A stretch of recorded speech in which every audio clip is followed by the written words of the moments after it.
start with our roll call first. Down here to my left. Deborah Johnson. Laura Hopkins. Ayat Iyasu. Jamie Carroll. YT Bell. Mayor Ted Terry. We have one item to add to the agenda. I'll open the floor for motion. Yep, and I can make a motion to amend the agenda and to add the Reproductive Justice Commission presentation by Amplify Georgia to the presentation component in Section C of the agenda. Okay, a second. Second. All right, all in favor of amending the agenda, raise your hand, say aye. Aye. Okay, all right, meeting You want to add something? agenda approved. You want to add something? No? Okay. Okay. All right, and so so we will get right into the presentation. So I'll recognize Ms. Burke, I think, to come up here to the, Jara, Allison, both of them can come. yes. So, yeah, come over here to the computer, and then the microphone should work. Yes, and then the council members have packets right here in front of them to reference.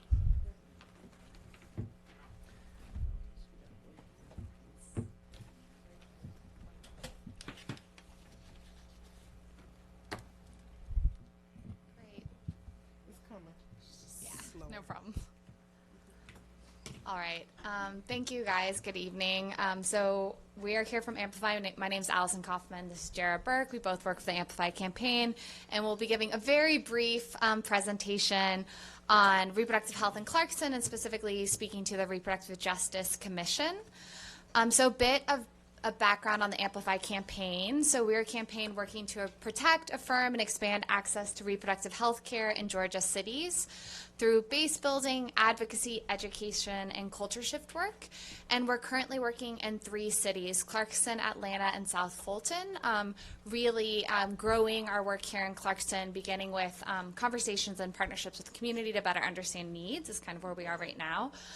So our partners are the National Asia Pacific Women's Forum, Feminist Women's Health Center, URGE, ARC Southeast, Spark, Sister Song, and the New Georgia Project. So we're a coalition of organizations doing work here locally, specifically focused on reproductive health. A little bit about the context in Georgia. So this is why this work is important. So Georgia has the highest maternal mortality rate in the country, and it's twice as high for Black and African American women as it is for white women. So this is a really important issue that is affecting our communities. People are dying every day because of lack of access to health care or other systemic issues within the healthcare system. 96% of Georgia counties have no abortion providers, 50% have no OBGYNs, and 40% have no pediatricians. So there is a very big shortage to qualified healthcare providers. And on top of this, there have been rural hospital closures. Georgia has one of the highest rates of rural hospital closures, and why that is so important even in the Atlanta metro areas, because this increases burden on the existing healthcare infrastructure. And then 13% of Georgians are uninsured, and this is the third highest rate of uninsurance in the U.S.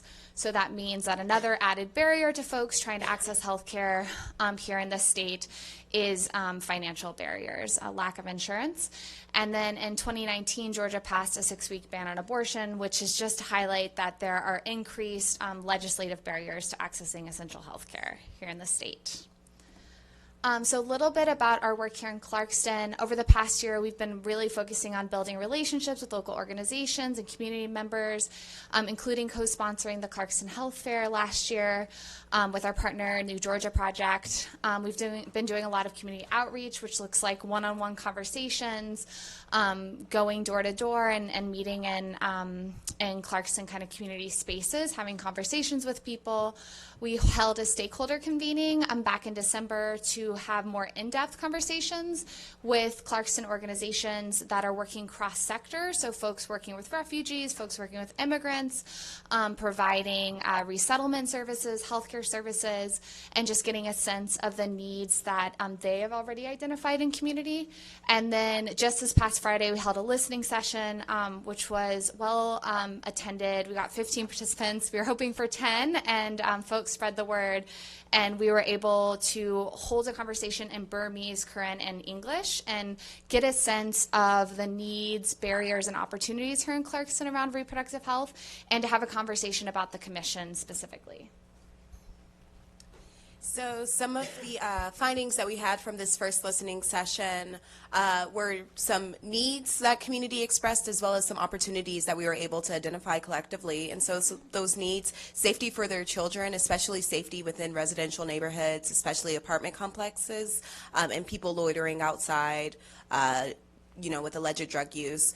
Transportation was an ongoing issue that was expressed for folks. So whether it's transportation to get to a doctor or transportation to get to their children's school, that was something that many of the mothers who participated in our first listening session expressed across cultures, across languages that they spoke. Language accessibility in the same token in schools, at doctor's offices, going to the hospital, and even to the point of safety. One participant mentioned how she doesn't feel comfortable calling 911 because she can't speak English. And so just really having a sense of just helplessness and having no options. Of course, financial barriers, which goes without saying, a lack of insurance coverage and or a lack of information around what their insurance covers, cultural competency in healthcare, and then just overall access to information. Where do I go for care? Where do I go for specific prenatal care? The accessibility of medical terminology that is often used in doctors' offices and medical settings, and then once again, just those same questions around what insurance actually covers and what it doesn't. So from those needs that were surfaced from this first listening session, we also were able to identify some opportunities.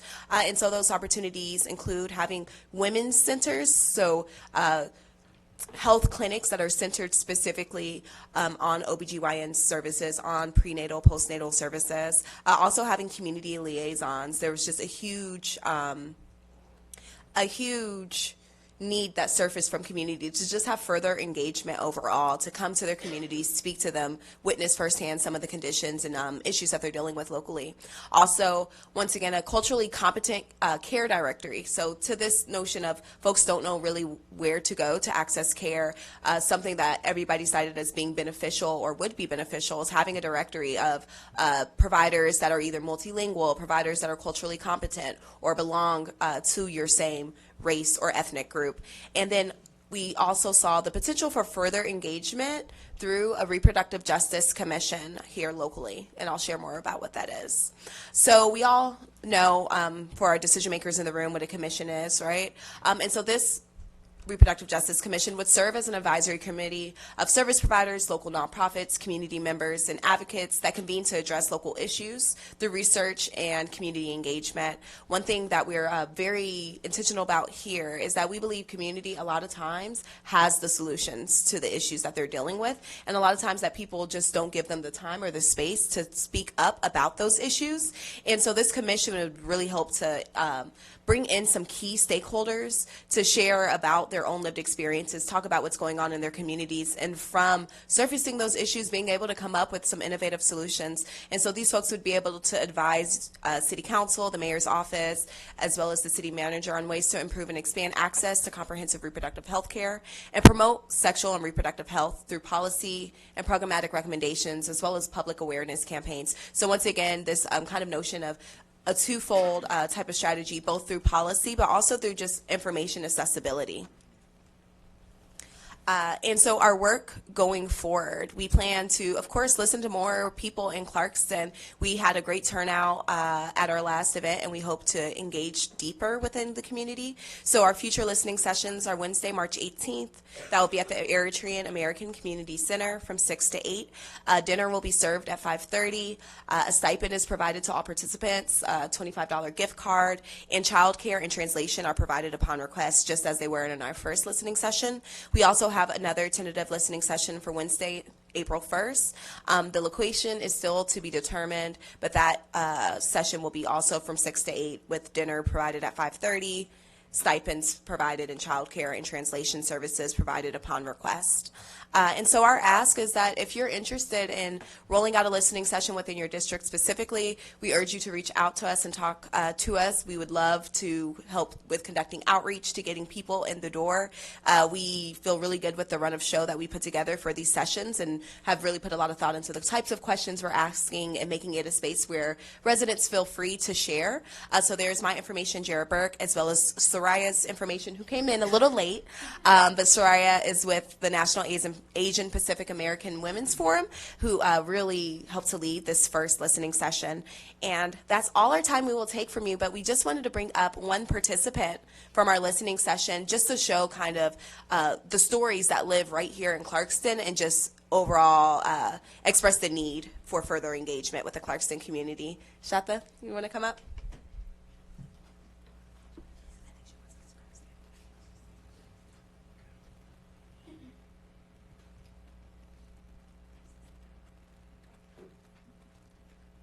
Hello everyone, my name is Shada. My name is Shada. I have been here in Clarkston, or in USA, almost 2 years. I was in the first, I'm sorry, my language is not so good. So I was in the first listening session last Friday. I was interested in being a part of the issue because my own experience. Actually, when I come to here in the Fionis visa. That's meaning in visa K1. That's meaning I'm not refugee or I'm not citizen. So when I get my first pregnant, it was very hard because I couldn't go to any hospital or go to any clinic. I lost my first pregnant. I still in the home bleeding more 16 hours. Yeah, it's a long time. But that's happening because I don't know what I should do. I didn't know where I should went or go. In my second pregnant, also I lost my second pregnant because it was 23 weeks when I lost my second pregnant. I born a little girl baby, but she is died because also I can't go to any hospital.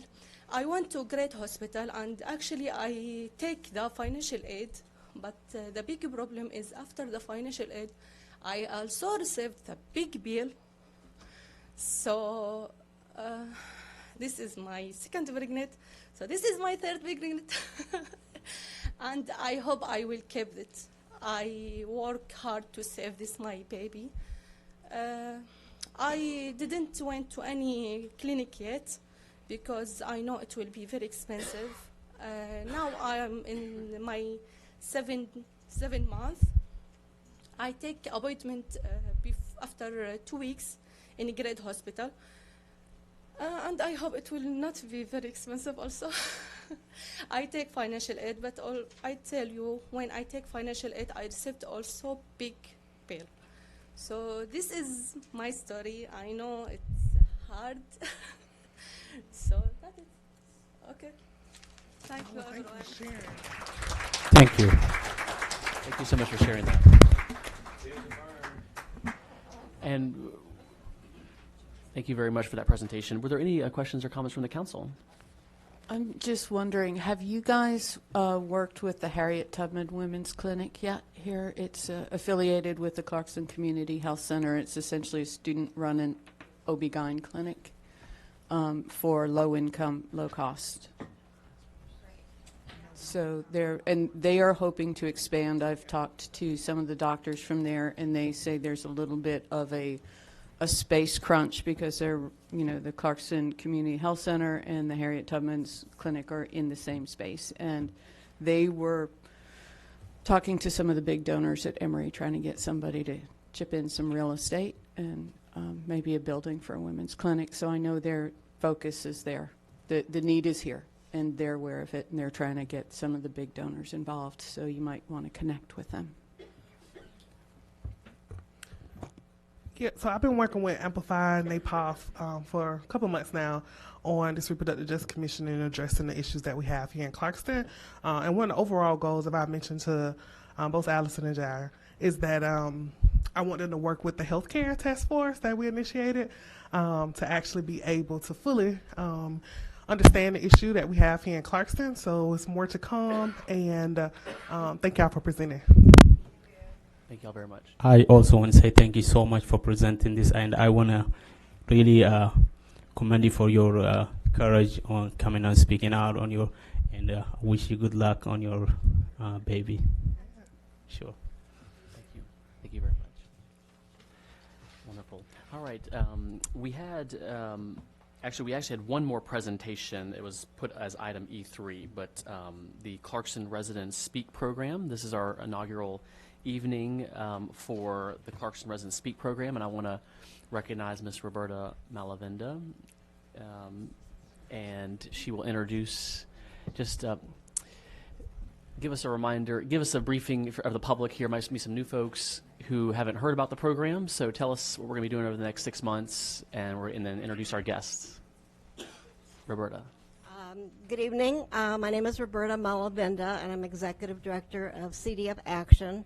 This is a partnership with Refugee Women's Network, and Sushma is going to give you a quick overview while I pass out a handout. Thank you so much to all the City Council members and Mayor Ted for making this project possible, the Clarkston Residents Speak. So the overall overview of the Clarkston Residents Speak, it's a 6-month civic engagement pilot program to engage Clarkston residents. Through Clarkston Residents Speak, residents will have the opportunity to share their ideas and issues with members of the City Council and the staff to learn more about how the City of Clarkston government works. The presentation will take place at work sessions. Refugee Women's Network and CDF Action partners partnered with our organization and groups to invite residents to participate. We provide the selected residents with an orientation in their language and help arrange childcare and transportation. We invite the speakers and their families to the City of Clarkston's networking prior to the work session. This is also in line with the Refugee Women's Network's mission, because Refugee Women's Network it's a nonprofit organization, and its mission is to create and support through strategic partnership, mentoring, and resources. RWN inspires and equips refugees and immigrants to become leaders in their own homes, businesses, and the community. And this Residents Speak program fits right in our mission. We note that this is a pilot project. It is not designed to be a comprehensive overview of issues and ideas. After 6 months and 6 presentations by approximately 24 residents, the pilot will be evaluated and recommendations made to continue, modify, or discontinue the pilot. The Emory University class is assisting with the evaluation, design, and we have the logic model. We have the logic model. Great. And we do have residents today, and I would like to invite Roberta to tell us what we are going to have this evening, how it's going to go. Thanks, Sushma. We're very excited to launch this evening. CDF, as you know, believes that residents will speak for themselves, so I'm not going to do much speaking because we want the residents to speak. The idea is that they will speak in their own language, which is Arabic. Tonight, we will have an interpreter. Some do speak English, and then we'll invite you to ask questions of them in English with the interpretation. The idea is that so many residents do not have the opportunity to come and speak.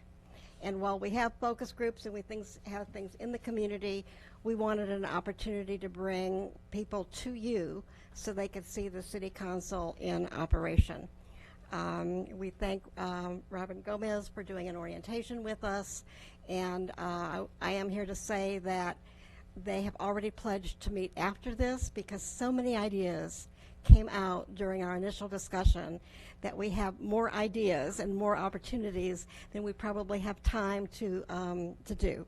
But I wanted to let you know that their names are Heba, Muna, Khadijah, and Shaman. Shaman has become a citizen, and others have been in Clarkston for about 3.5 years. The women met to practice their presentation, so this is the first time that they have spoken in public. And to give you a quick preview, the issues they talked about directly related to lighting on city streets, availability of early learning, no surprise there, right? And I didn't influence them. Information about the schools and what is a good school and what is a bad school, and how they want their children to attend the very best schools possible. So education was a very strong focus of our discussion. The need for senior living, and I didn't share with them what's coming up in Clarkston, but you will. Upgrades to their apartments and auto thefts. We also talked about what's good about Clarkston, and I won't go into a long detail, but they were had many good things to say about Clarkston. And I want to share with you, that gave me some pleasure, that they felt that the police were especially kind, friendly, and attentive. So, hands out to the police for that. And to also say that they felt that there were a lot of medical clinics that they could go to, and they knew where they were. So I wanted to share some of the strengths that they saw and how much they like living in Clarkston. We're also working on the census as a group, and these 4 women who are here tonight are helping us with an event on March 1, this Sunday. You're all invited, where we're really telling residents of English Oaks, where they live, about the census, and we'll also be doing voter registration and have a party and have some fun. Following this meeting, Refugee Women's Network and CDF Action will meet with the women to process what they said tonight and to look for opportunities to continue to work together. That is what community engagement is about. It's not just listening, but moving on ideas and opportunities and action to move on some of the areas that they'd like to learn more about and to take on. Our interpreter tonight is Ozma. You want to come forward? And the process that we're going to use very quickly, each woman is going to talk about 3 minutes, probably in Arabic. Ozma's going to interpret. Then the next woman will come, the next woman, the next woman, and then we'll have questions at the very end. So thank you. Oh, let me just say one other thing. This is a pilot. We're going to try it for 6 months at each work session. The Emory students, and will you wave? Will be helping to evaluate what we do, and we'll come back to a recommendation. They will also be talking to you. So we're going to then say whether or not this worked or it didn't, and we're okay either way. So we want to know that this is a pilot. We will evaluate. We may change it, or we may say it's not worth doing. But that will be a part of the evaluation process. Thanks.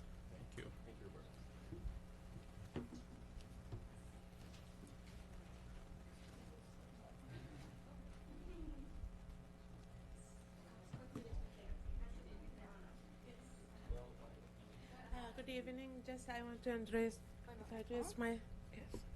myself. My name is Asma Yusuf, and I work with Refugee Women's Network.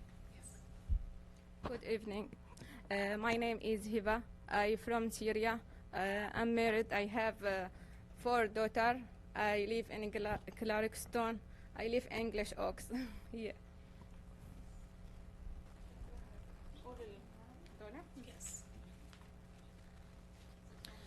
معدل تقييم المدارس منخفض. أنا بحب كلاركستون، بس إنه بدي أطلع لأماكن أحسن مشان المدارس. عندنا كمان شقق قديمة جدا والحشرات كثيرة لعدم وجود صيانة الشقق. أريد وجود الشرطة عند نزول الأطفال من الباص لأجل الحماية. I like live in Clarkston, but a little problem. Yes. Okay. Mr. Bash, you mentioned first of all to evaluation of schools. It's not good. Ms. Hiba, she mentioned too the evaluation of the school. Her daughters, in Jolie. Yeah, Jolie Elementary. Yes, Julie Elementary School, and the evaluation score 4. And they're looking for like a good education, and they came to this country looking for a good future or a better future. And 4 score is so bad.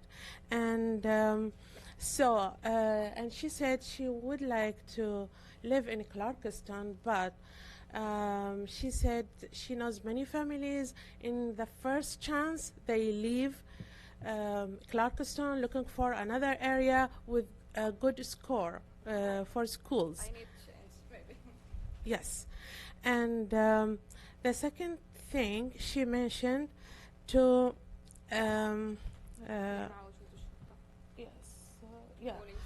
yes, when the children return from the school, something happened. Sometimes happened like robberies for like necklace, for something like that. So they would like to from the police to available in the area, because it's so crowded, and sometimes the it's not safe for kids to go. So they prefer yes for safety. And what else? المجمعات يعني الشقق. Can you ask her? Okay, yes. But yes. About the complex, most the complex in Clarkston, so old, there is no maintenance and a lot of cockroaches, and you know this is like a big issue for health, especially for children. And there is no maintenance, no treatment, so they are suffering a lot. Yes, and the good things, yes. Yes, everything available, like clinic, it's closed, and also food stores, yes, and the library, and that's very good thing. School is very good. I speak little English. I'm going to school learn English. Yes. I speak little. That's great. Thank you so much. Thank you. Can we ask a few questions? Okay. Just a follow. السلام عليكم. عليكم السلام. من سوريا. أنا بدي أحكي على 3 شغلات، يعني هي كلاكستون كتير حلوة، والبوليس كتير كتير كتير كويس هون، فنحن ما بدنا نطلع من كلاكستون، يعني بتمنى إنه بس يعني أحكي على 3 شغلات. أحكي. بس شيري نحن عندنا بالمجمع يعني ما في امان كثير، يعني الامان يعني ما في كثير، في عم يصير سرقات بالليل، وعم يصير انه تهديد بسلاح، اذا كان حدا بده يطلع يشوف مين في برا في تهديد بسلاح، فما عم نقدر نطلع. وبعدين انه الكهرباء بالشوارع ما في كهرباء، ما في اناره بالليل، فما بيقدر الواحد يطلع برا بالليل، ما في اناره يعني. Miss Mona, she mentioned 3 things. The first thing about the lighting. The lighting is, in her opinion, is not good, and so darkness. So it's not safe to drive, like in the middle of the night or something like that, because there is not enough light. And the other thing she mentioned too, safety. The theft of cars, it's happened many times in the same English Oaks complex, and they just sometimes to go out the apartment is so difficult for them just to check the car or something, because it happened many serious problem like stole the car. And the other thing, the good things she mentioned, the police is so good, so kind, and also the treatment very good. And if they call them, they respond so clear. احنا مسجلين على بيت حكومي، بس بيوت الحكومي كتير كتير بعاد. فنحن بدنا يعني بس يعني نطلب منكم انه تكون بيوت حكومي قريبه على المولات، على الصيدليه، على هالمكان هذا. يعني هذا بتمناه منكم يعني. Yes, and also mentioned important thing for her husband, because they're her husband old and they're looking for like apartment for low income or for people who has SSI, old or for disability. Now they live in apartment 2 levels, and you know it's so difficult for old people to live in. And the bathroom just in the 2nd level, and this is so difficult for them. And also you know they have SSI, so they are low income, and they applied. She said for the housing, but usually the housing is so far. They need like a housing close to food stores, to the clinic in this area, and she mentioned she likes Clarkston. Yes. الخدمة بكلاكستون كتير كويسة والشوارع منظموها. Thank you. شكرا. Thank you. شكرا. السلام عليكم. عليكم السلام. My name is خديجة يوسف الجمعة. I live in English Oaks. أنا بدي أتكلم عن تعليم اللغة يعني للأطفال بالعمر المبكر من العمر 3 سنوات. طبعا أنا مثلا ابني عمره 4 سنوات ورحت سجلته العام الماضي في المدرسة. طبعا حسب القرعة وما شملته القرعة، بدي يعني استنى للعام القادم عشان يعني يدرس يعني يدخل المدرسة. واتمنى انه يصير يعني التعليم بالعمر 3 سنوات يكون اساسي. واتمنى كمان انه يكون في ضمن كلاكستون مكتب لقيادة تعليم قيادة السيارات يعني للاجئين، يعني يكون مجاني يعني لظروفهم ووجودهم هنا يعني. وشكرا لكم و thank you. شكرا. Thank you. Ms. Khadija, she mentioned 2 topics. The first one about early learning. She applied for her son. Now he's almost 4 years old for early learning, and because they depend on the lottery, so that he missed the learning, and she hoped there is some program available for kids for early learning, like 3 years old, for 3 years old children, and at the same complex or some place close to them.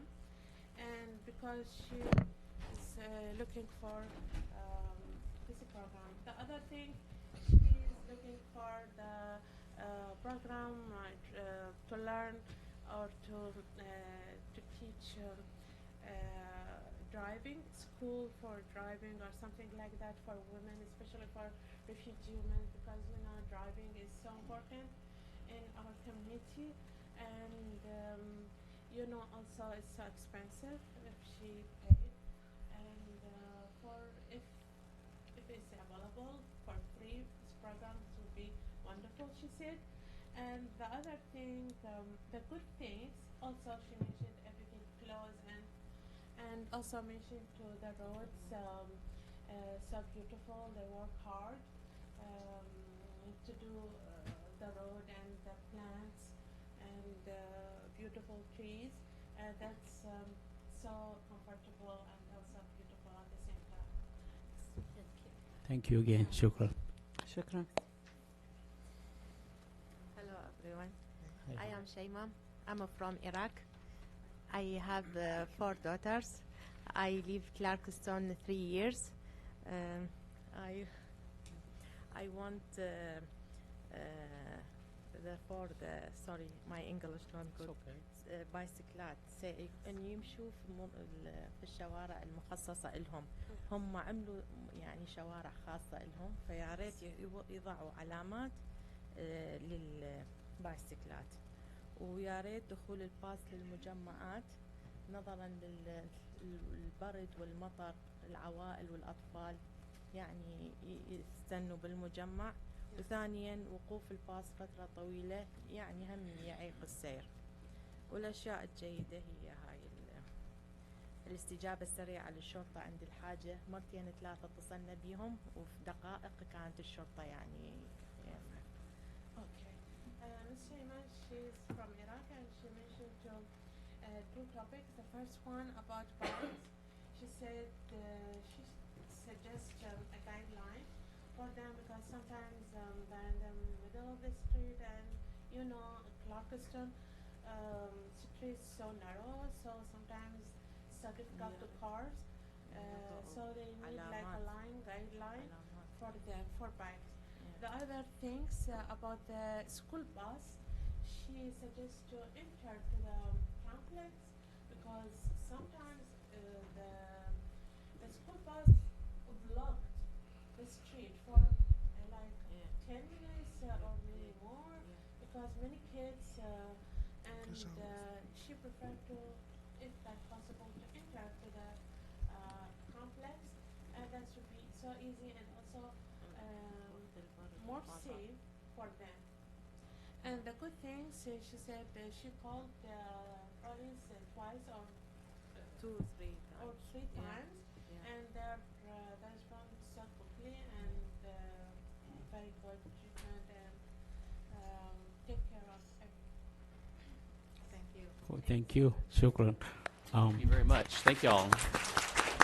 Wonderful. Great feedback.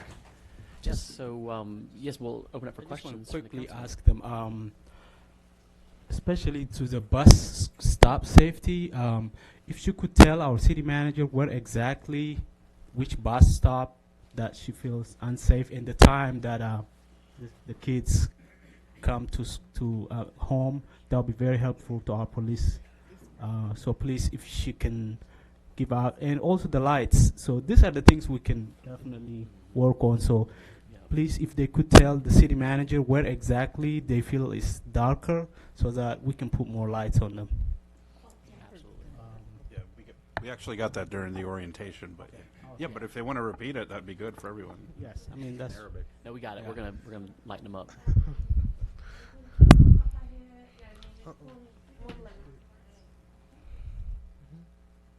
أي منطقة بكلاركستون؟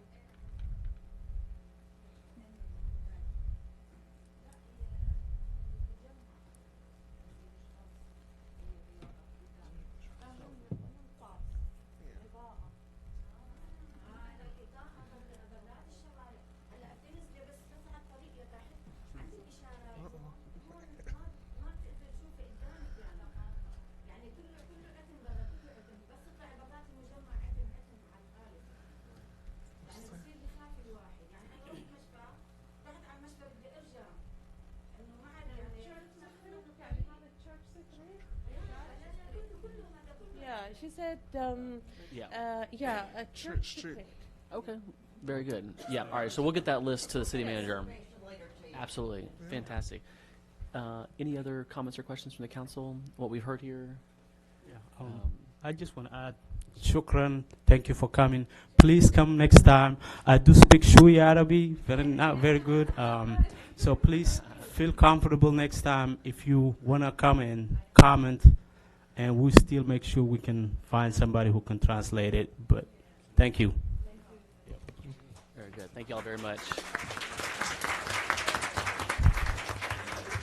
And if any of the presenters need to be excused, feel free, you don't have to stay for the entire agenda. But thank you so much for your presentations. We greatly appreciate you bringing us this important information. All right, so we do have several new business items. And Mr. Quinn, just a reminder, the public hearing is next week. So this is, so first item is item E1. And that is the conditional use permit request for the properties located at 961 Rowland Street and 3673 Hill Street. And I will recognize our capable city manager and planning director to introduce this item, and then we'll go through the parties that are here. Yes, thank you, Mr. Mayor. And again, Robin Gomez, Clarkston City Manager. And before I turn it over to Ms. Cowie, as the council, I think, and many in the public are aware, this conditional use permit introduced or applied for by the Southern Baptist Convention North American Mission Board, again, is to requesting for the reference properties located at 961 Rowland Street, 3673 Hill Street, currently zoned NR1, low density neighborhood residential. They are requesting to construct or erect athletic fields and other athletic facilities to support organization's mission and their related activities. Ms. Cowie? Anything to add, I guess I should say. Please feel free to add to the, I just read the item. With the, again, as the city manager has stated, this conditional use is for the properties located at 961 Rowland Street and 3673 Hill Street. With satisfying the requirement of having a community open house meeting in January, the applicants must also satisfy the 4 criteria points outlined in Section 312 of the Code of Ordinances, that are whether the conditional use would be injurious to the use and enjoyment of the environment or of other property in the immediate vicinity, or diminish and impair property values within the surrounding neighborhood, whether the proposed conditional use will increase local or state expenditures in relation to cost of servicing or maintaining neighboring properties, whether the establishment of the conditional use permit will impede the normal and orderly development of surrounding property uses predominant in the area, and whether the location and character of the proposed conditional use will be consistent with a desirable pattern of development for the locality in general. Staff recommendation is to deny the conditional use permit request to construct athletic fields and athletic facilities on the properties located at 961 Rowland Street and 3673 Hill Street. And the recommendation was also to deny from the Planning and Zoning Board. And Mr. Mayor, that goes back to you. Excuse me, Mr. Mayor, just one thing I transposed. It's the North American Mission Board of the Southern Baptist Convention, Inc. My apologies, I said it backward. Okay, very good. All right, fantastic. So are any of the applicants here? I don't see them. Okay. No. They're not present. Okay, all right, very good. Great. Well, then let's just open up for any comments or questions from the council. We have our reports before us, the conditional use permit analysis. Everyone's, I know, read that. So yeah, we're here to discuss this. So I'll open the floor. Anyone wants to start off? I do have a question for Mr. Quinn. So correct me if I'm wrong on this, because I've heard some discussion on legalities, but do you believe that whether to approve or deny this conditional use permit is a policy decision by the council, or do you think there's some legal requirement that makes the council decide one way or the other? Gosh, that's a tough one, Mr. Carroll. I think that it's primarily a legal decision in the sense that we have established criteria and they should be followed. Then within that, you know, the criteria are somewhat subjective, and so in a sense you have to bring your own perspective to those in order to make a determination. But definitely highly recommend following the criteria from the appropriate section of the zoning ordinance. Right, assuming they follow the criteria, like, you know, a reasonable person could conclude it is injurious or it's not injurious, right, without, you know, falling afoul of saying this is legally incorrect. Is that right? Yes. Oh, so you're asking about potentially a challenge right, a challenge to the decision? for either side. Right. So the challenge would be, the standard would essentially be that the decision was arbitrary and capricious. That's the standard that a challenger would need to meet. And so, you know, in short, what that means would be if the council essentially ignored the criteria and made a decision for some other reason. So basically, it's a tightly governed inquiry based on the code that we've already set up.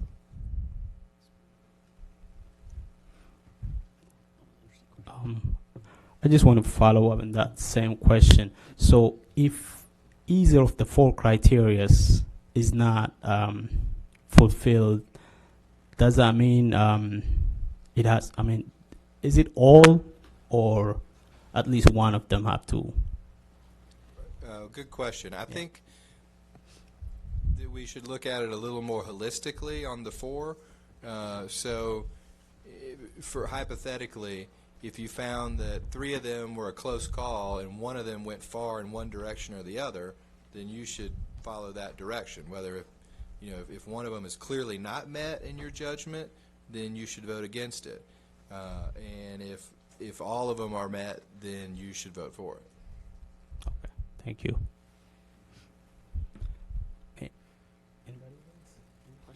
I just had a question on the time frame. If there was to be a challenge on the decision, what would they have, like 30 days? Or?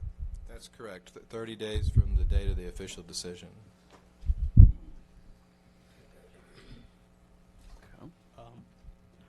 And I have a question for Ms. Cowie. So on the second criteria, I think the staff was not able to specifically state that if it will increase our cost. Am I right? Yes, we can't determine that at this time. Can you explain to me as why we could not do that? Will it increase local or state expenditures in relation to the cost of servicing or maintaining neighboring properties? So that could be any service that the city provides. Right. So we are unable to determine that cost at this time until we actually know. I guess, Council Member, Vice Mayor, if, for example, there were more police calls for service, Right. then we can infer that that's an increase in the cost to the city to respond multiple times. There could be an increase if they're generating, due to larger crowds, larger attendance, if they're generating more trash or debris, then it would require us more to maintain the streets clean. If there was a deterioration, degradation of the street, then could that?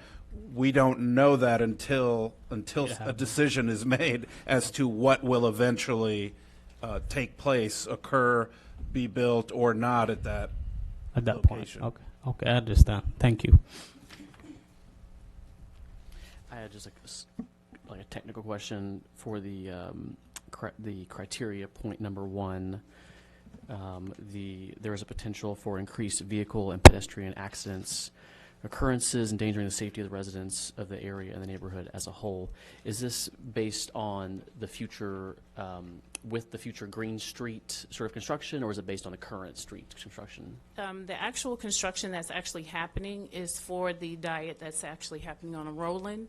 So there are no traffic control measures for Rogers. And that still continues to be a two-way. That's a two-way street. And it's a local street, so it's extremely small.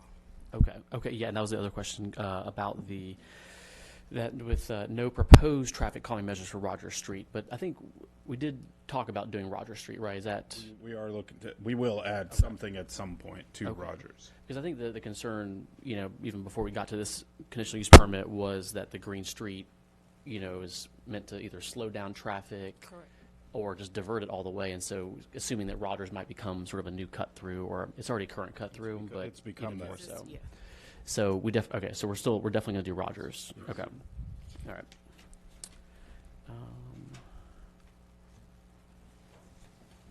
Any other questions or comments from the council? Okay. Well, so this is not the public hearing, but it is the work session. So use this opportunity for the public to ask a question. I would err more on the side of questions, but if you got something to say, that's fine too. This is fine. We've got time for it, and there's no particular order. We can just feel free to line up over here on the left-hand side. You're right, Miss Ashby will keep the 3-minute mark in effect. So keep your comments or questions to 3 minutes. And then we'll move on through the list. So just do us a favor for the record, introduce yourself, which is your name and what street you live on, if you live in Clarkston. I'm Renita Knight, and I live at 951 Rowland Street. I'm not part of the project. Has that been ruled commercial and not residential as of now? What part? That square. You know, the No, it's not. It's yeah, still the square. It's a big block. NR1, low density neighborhood residential. Okay. Yes. Okay, and if it becomes, okay, so I've heard there's two different options. There's houses, 6 houses going in there, and then I've also heard, of course, the gym and the soccer fields. And so in order to put the gym and the soccer fields, it has to be zoned commercial or whatever church places are zoned. Conditional use. It would okay. still be NR1, but it would okay, be so conditional use first. so then my question would be, if it does become that, or if it does, where does that leave the zoning of my house, my little corner? Doesn't change. It does not change the zoning of your property. Okay. Okay, I might be back. All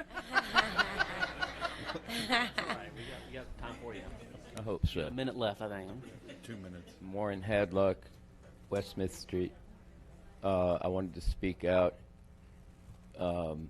against the.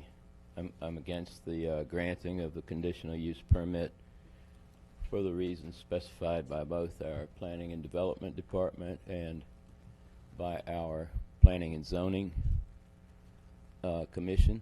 And I think that they have done a great job and made very clear why this is inappropriate. It's not that it's inappropriate everywhere. There may be another site in town where it would be appropriate, but not this one. And so I would very strongly urge you to vote to turn this down. Thank you. Susan Hood, Clydale Drive. I just want to help avoid confusion, to focus on the issue under consideration. The question before council is not whether the applicant should or should not build what they have proposed. That's an entirely different question. The question before council is only whether that proposed use at this particular site meets the requirements of the city's zoning code. As you've heard, professional staff did an evaluation and has recommended denial based on the criteria in the zoning code. Likewise, Planning and Zoning Board recommended denial. Other considerations in opposition to or in favor of applicant's request, such as who the applicant is, one's personal views, or what actions have taken place before this point, are not relevant to the discussion. I urge council to follow best land use practices and vote to deny the request. Thank you.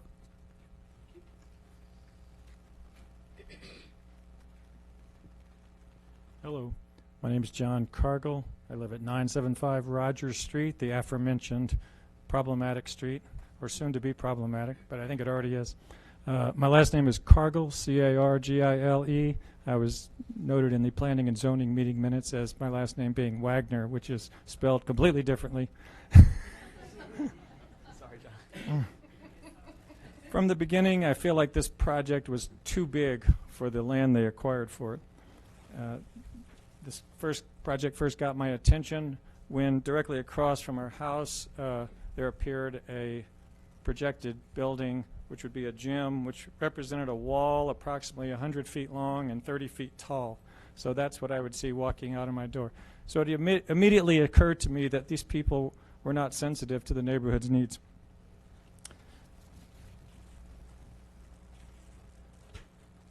I'll just back up just a little bit. At a community meeting in 2019, I believe it was, and that was held in the former gym. They did have a gym. They turned it into a different type of facility. The applicant said, "We will not seek rezoning of the residential property." That sounded good. But then they are now seeking a conditional use permit. Had they sought rezoning, they could get a soccer field, a playground and a gym. Under the conditional use permit, they're applying for a soccer field, a playground, and a gym. So I ask you, what's the difference? Either way, that property will forever be converted to non-residential use. It currently is zoned residential, and I ask that we keep it that way. On a side note, I find it rather bizarre that the plans that they published don't include Renita's house or the State Farm agency next door. They show that full block as being vacant land, which is another misrepresentation to the city. Additionally, the plans show a median on Hill Street, which currently is one of the few places besides our driveway where we can park a car within 100 feet of our house. So I would ask that under any condition that the public parking be retained on Hill Street. Finally, I also support the denial of this request following the recommendation of the Planning and Zoning Committee and the Clarkston City staff. Thank you. Any questions? Thank you, John Cargyle. Good evening, John Beck on Orchard Street. I think it's fortunate in this case that we have very specific instructions on what to consider here. You know, is this injurious to the neighborhood, to other people? I don't know about you, but if I own land there, or if I were thinking of buying land there, this would be a major factor in my enjoyment or my use of my property. This land is zoned for residential. It's been residential since I think any of us were alive. It's a beautiful green space. The document that I read from the applicant says that they're creating a green space. They're not creating a green space. They're destroying a green space and leaving tiny little clumps of trees. Every tree there would have to be cleared. The only real argument I've heard for supporting this was that it gives children a place to play, and that's a noble goal. Why would anyone come down as anti-child? And that's really how it looks when you say, oh, I don't want this, soccer field or whatever. There are dozens of places in this city that were truly blighted, not claim to be blighted, then tear the house down and insinuate it's blighted again. That could have had any number of soccer fields built, any number of gymnasiums built, whatever. And why there? It's not a proper use for this area. And I don't know. If you would truly tell me that you would rather wake up in the morning and look out at a complex like this instead of a nice quiet area, then we really don't have enough in common to communicate. Sorry. Additionally, unless we're wanting to, setting this up in the future for a 20-acre complex instead of a 7-acre complex, how in the world does this blend in with what is there, what has always been there, and what should be there? And what should be there should be those 2 old houses that are now gone, or actually 3 old houses, 4 old houses that are now gone. One of the gentlemen from last week asked, well, if you tear down an 80-year house, they were over 100, at least one of them was, then what do you have in 20 years? What you have is a 140-year-old house. That's what you have, instead of a 20-year-old gymnasium and soccer fields. And personally, I would rather have a 140-year-old house than a gymnasium and a soccer field in that neighborhood. Thank you. Good evening, everyone. I'm Tony Carter. I'm here representing Soccer in the Streets, and I'm director of programs. And Soccer in the Streets has had a program within Clarkston for quite some time now. And the interest that we are coming from, obviously, is what you just referenced was the access to the soccer fields as well, because even though we've been in Clarkston for a while, we've had a lot of hiccups as far as the access to soccer fields. Many people believe that we have ownership of the Clarkston Community Soccer Field, but we do not. DeKalb County Schools has ownership of that, and they have monetized that to a high level, and it comes at a high price to us. They do not see the value that we are servicing Clarkston and DeKalb County kids. They go to the schools. We're providing free soccer programs, and still yet we're priced out. And the reason why we have an interest in that as well, because this location is almost like prime location for many of the kids, because if you watch their journey and their trek to the soccer fields, it all comes right through that nucleus, that point. And other places that we've tried to program out of, the same thing they have referenced is the level of security and safety for them. They feel more safe in this general area. And so that's been a prime reason for this location, is that we really feel like for the kids who have communicated to us that they feel safer in this area as opposed to other areas. And then also the aspect that, more fields is actually a great thing for these kids, because anytime we're servicing almost 100 to 200 kids who are residents of this area. And so that's 100 to 200 kids who are off the street, who are participating in a healthy activity, who are doing something productive, and for even who have communicated to us that have said that this program is their touch base and their cornerstone of what they do in their daily life. And so to have another opportunity for kids to have access to fields is a dire need for this community. Thank you for your time. Amina Osman, and 1003 Roger Street. I'm here standing here and I'm supporting St. Relief and the church. And I want to ask City Council, Mayor and City Manager, that ground need for the kids. Kids need soccer field and gym. And we used to have a gym before. Now is a worship center. And there was no problem. But the way you are looking for the trouble and just want to block all the program church wants to do for the kids, it's not for only refugee. It's for every child who is living here.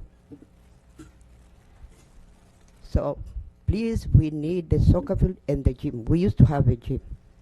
And I want to tell you guys, we have a lot of kids here. Are not refugees too. They need a gym and soccer field. Thank you. Thank you. Hello, my name is Carrie Grace. I live at 1417 Post Oak Drive, and I'm not super sure on all the legalities of everything. I'm not well versed in all those things, but talking about like whether it'll affect like money for picking up trash and having people go through there. Kind of like Mama Mina just mentioned, the fact that before the worship center was like renovated, it was a gym and they had programs there, and lots of kids, especially on the weekends, on Friday nights, dozens and dozens of kids through there. And that was never a problem. That was always something that was well supported in the community, kids from all different backgrounds, not just from the church, to have a place to go on a weekend night.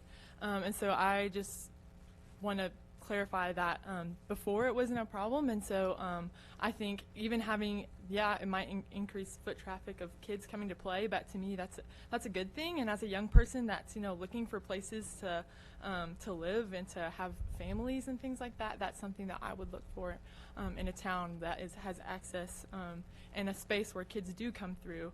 And they kids are kids, but I think that's what makes a town so special. So thank you. Hello, I'm Bill Murray, and I live at 3803 Market Street.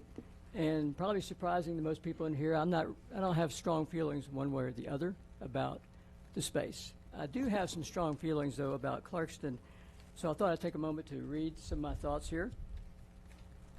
Fortunately, it's not as long as this is, so it'll be a little bit shorter. On November 14th of 1940, the community of Coventry, England, was bombed by the German Luftwaffe, destroying many of the buildings, including the beloved St. Michael's Cathedral. Coventry, an industrial town, was was bombed multiple times in 1940 and 41, claiming more than 1,200 lives. After the war, it was decided that a new St. Michael's Cathedral should be built, and the leaders of the cathedral wanted the building to symbolize restoration and reconciliation. English communities that had been bombed during the war were paired with German communities that had been bombed by the Allied forces. Crosses, fashioned from nails from the original St. Michael's Cathedral, became symbols of reconciliation and were exchanged with partner communities in an effort to heal wounds from World War II and to extend and receive forgiveness. My wife and I have lived in Clarkston 8 years, and we can't think of a better place to live. We love being here.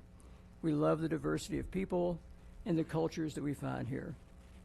We love living in a city where we can know and interact with the mayor and the city council members, other governing officials, and also fellow residents who are here. We also see and appreciate the intricacies of the dance that goes on between the citizens and our local government as they seek to create a healthy, sustainable community. At times, the dance is graceful. At times, it's clumsy. At times, it's painful. My fear for our city is that we will prefer fighting instead of dancing. Dances cease to be dancing when one or the other partner, or both, no longer cares for their partner or respects their partner, or when partners are for themselves only and not for the concerns of their partner. When partners become adversaries, the dance is over. In Clarkston, we need to embrace and then champion avenues of reconciliation, much like those modeled by the survivors of the World War II bombings. We're not dealing with death and destruction caused by bombs, but once the City Council makes an informed and legally sanctioned decision on the property in question, some will feel outraged, and some will feel satisfied. But no one will win, and Clarkston will not win, until we learn to dance again by treating one another with dignity and respect. The healthy future of Clarkston will not be determined by whether or not NAM gets the soccer fields. The future of Clarkston will be determined by whether or not we learn to be for those with whom we have major disagreements. That will not happen unless we talk to one another rather than about one another, perhaps over a cup of tea. Thanks. Thank you.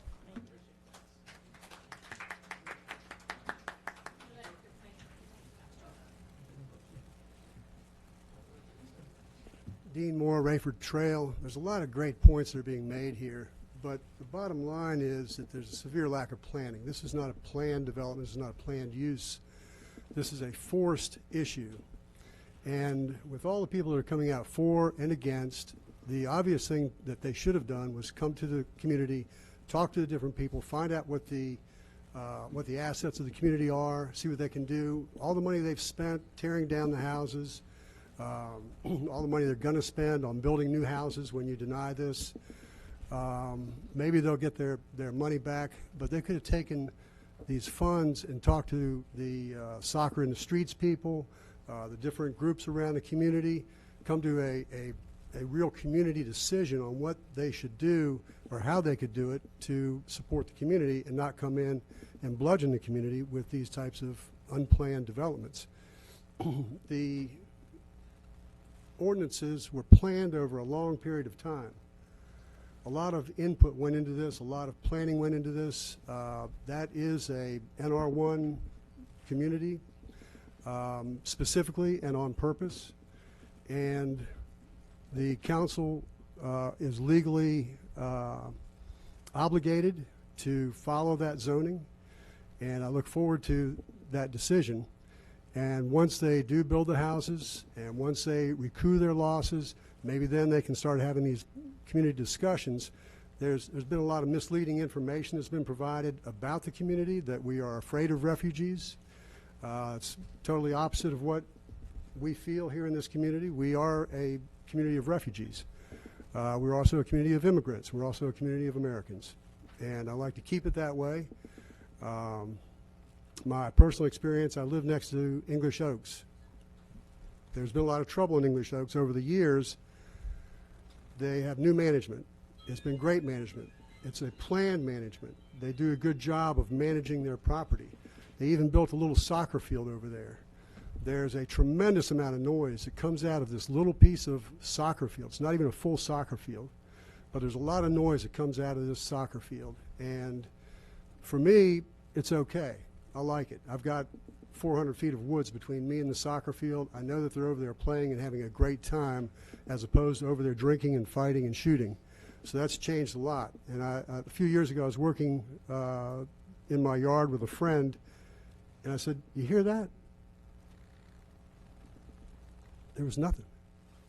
When I grew up, we were free-range kids. We were all over the place. We were making all kinds of racket all the time. Then they built the soccer field. Now they have noise over there all the time, which is great. It's a good thing for that community, for my property and my area.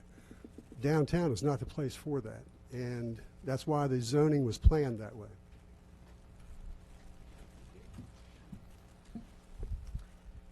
Good evening. My name is Talif. I live 4074 Cimarron Drive. Good evening, City Councilor. Thank you so much to my territory. And Clarkston Police is very safe, and thank you for fixing the route and planting the trees. It's so beautiful.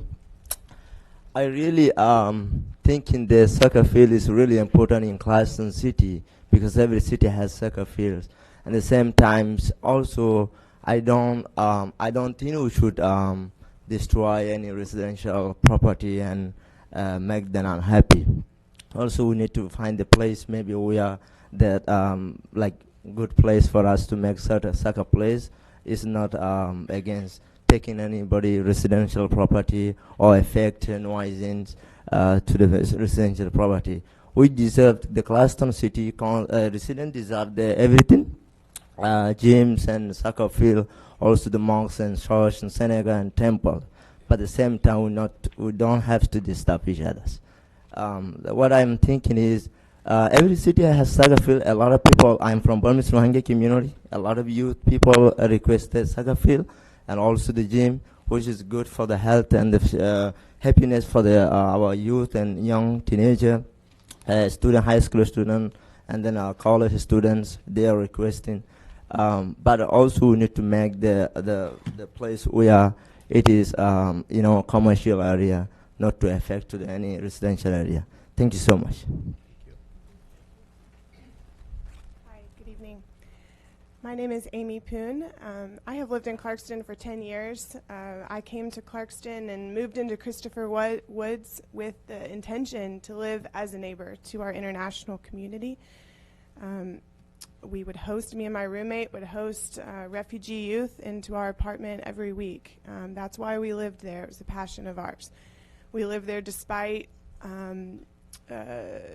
harmful things done to the complex, gunshots. We still loved serving the youth. Then I moved onto Rogers Street. I lived there for a few years, 997 Rogers Street. Now I live on Orchard Street. I am in favor of the complex being built.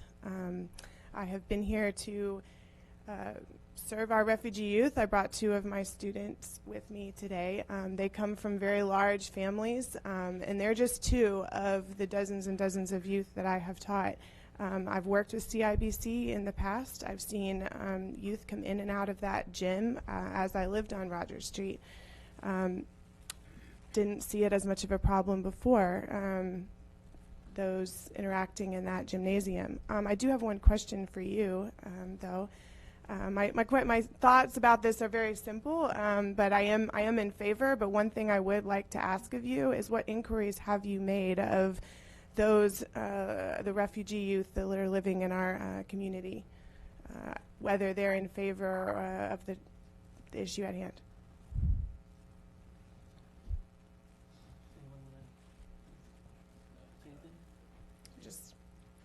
My question for you. Yeah.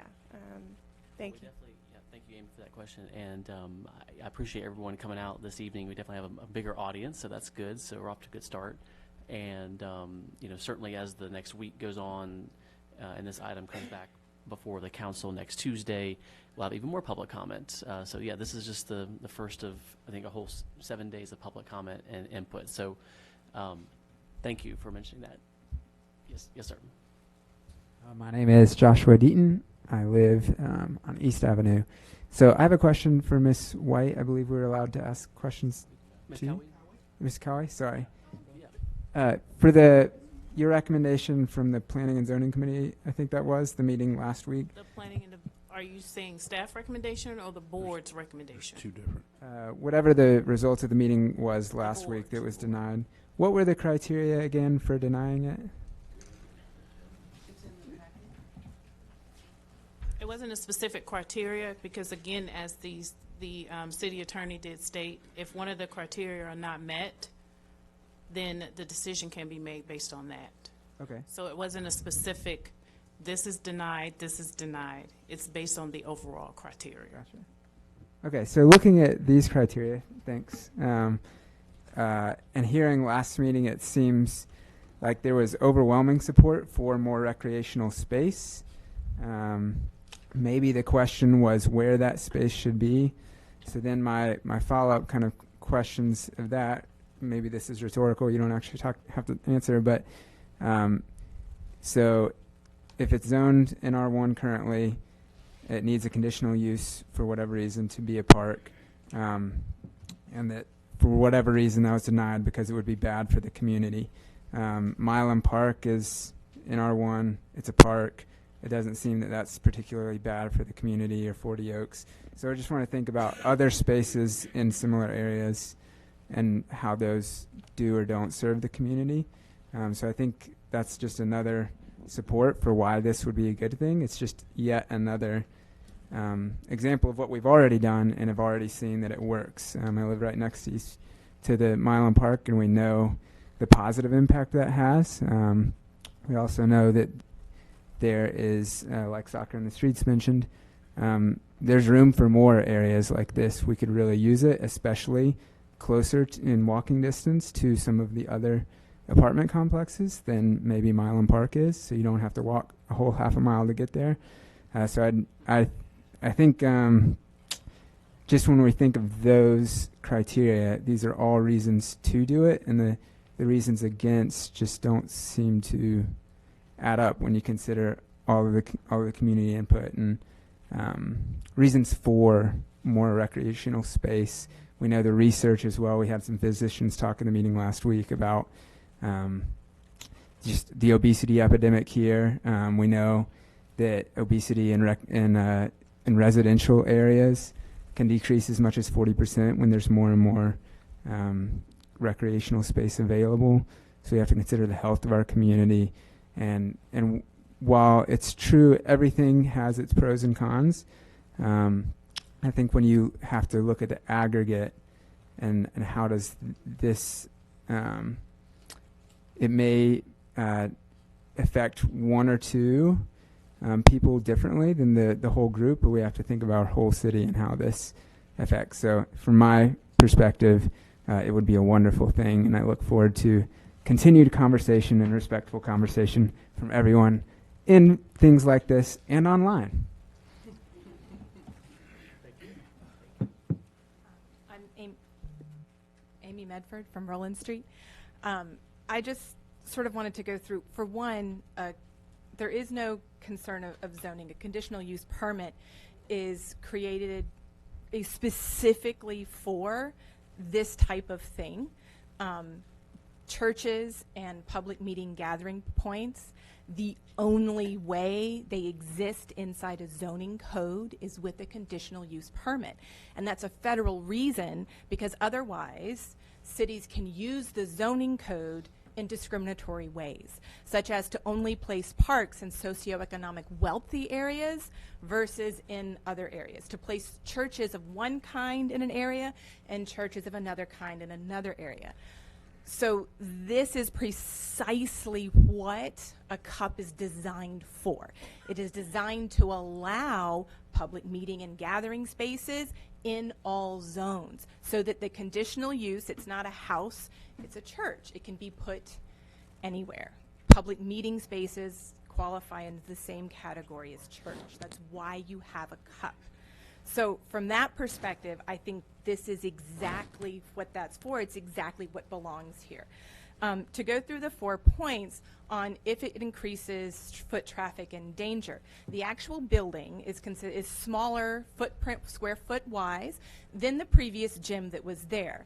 Therefore, because it's a smaller building, one could conceive that the foot traffic would be the same or less than what was there previously.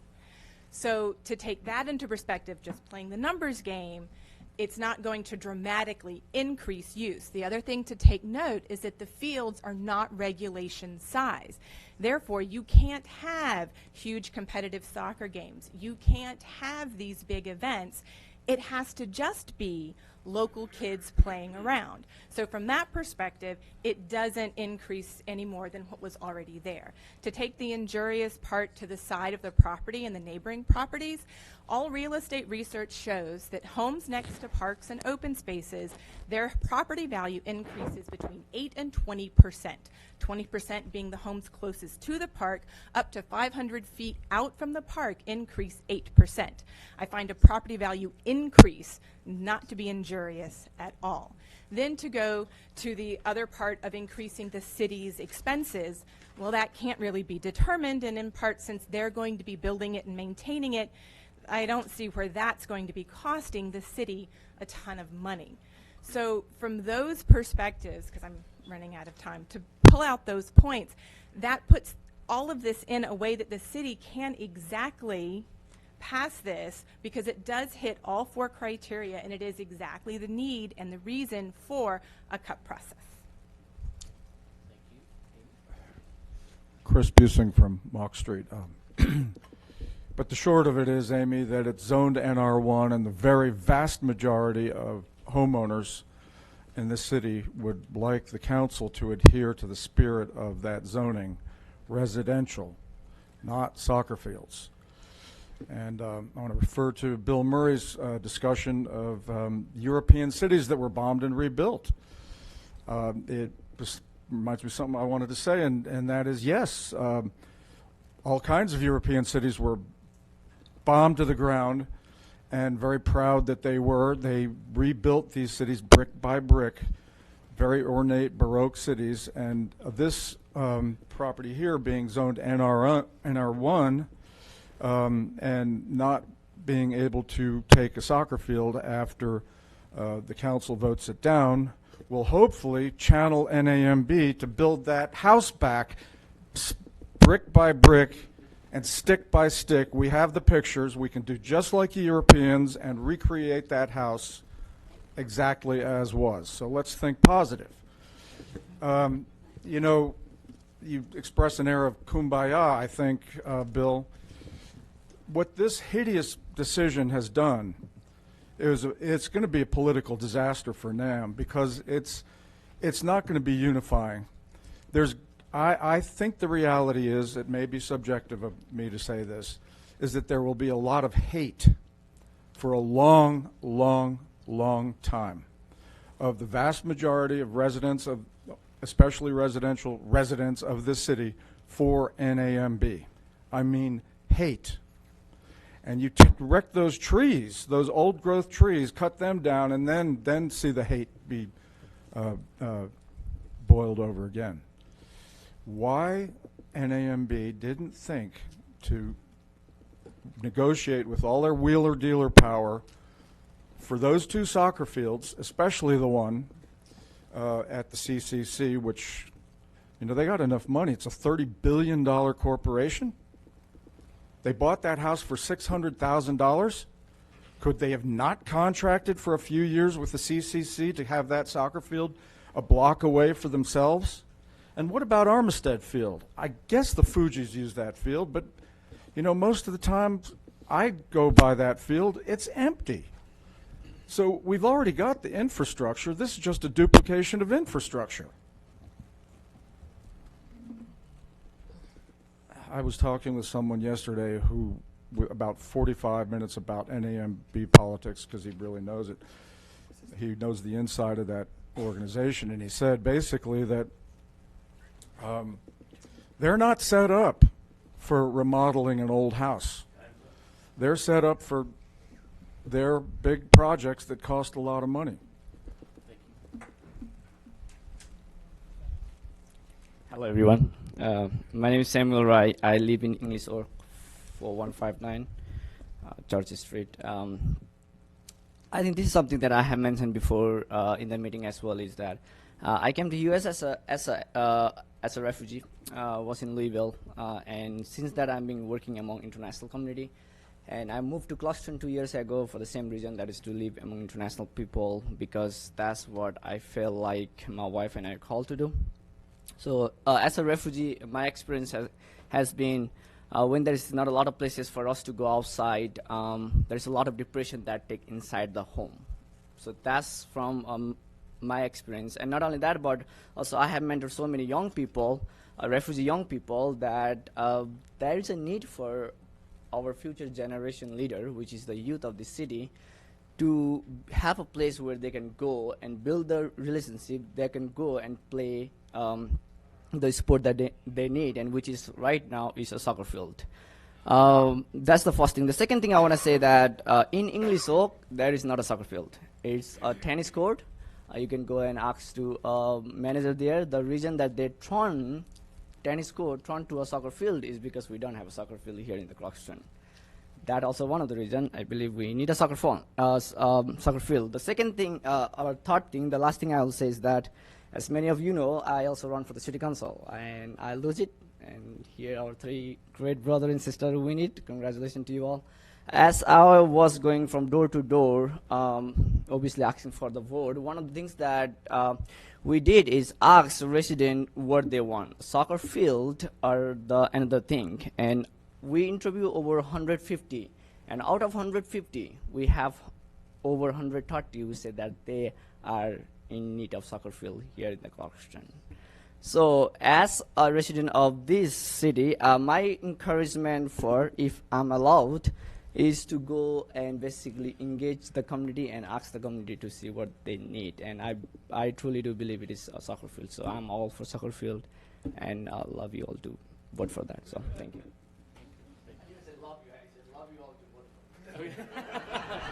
Sam doesn't love us, clearly. We love you back. My name's Trent Deloach, 1715 Branford, and also serve as a lead pastor at Clarkston International Bible Church, and really just want to speak to a handful of things. One, do have a question. If in R1 zoning, if it allows for park space, and just reading through the city code, obviously I've got questions on how that code's being interpreted, but does R1 allow for park space? Two, I would like to speak to, we have, been accused at the church of not listening to the community and to the neighbors. Even tonight, it's been good. I feel like this is just another step in the ongoing process of listening on top of some of the community meetings and some of the conversations. But even here in this room, we've got folks that have been a part of our church for 60, 70, some 80 years. And we live here. This is our home. And we have been in constant communication with people who have been a part of Clarkston for decades, and also stand behind this need to provide a valuable asset that could literally serve hundreds of people in a safe environment.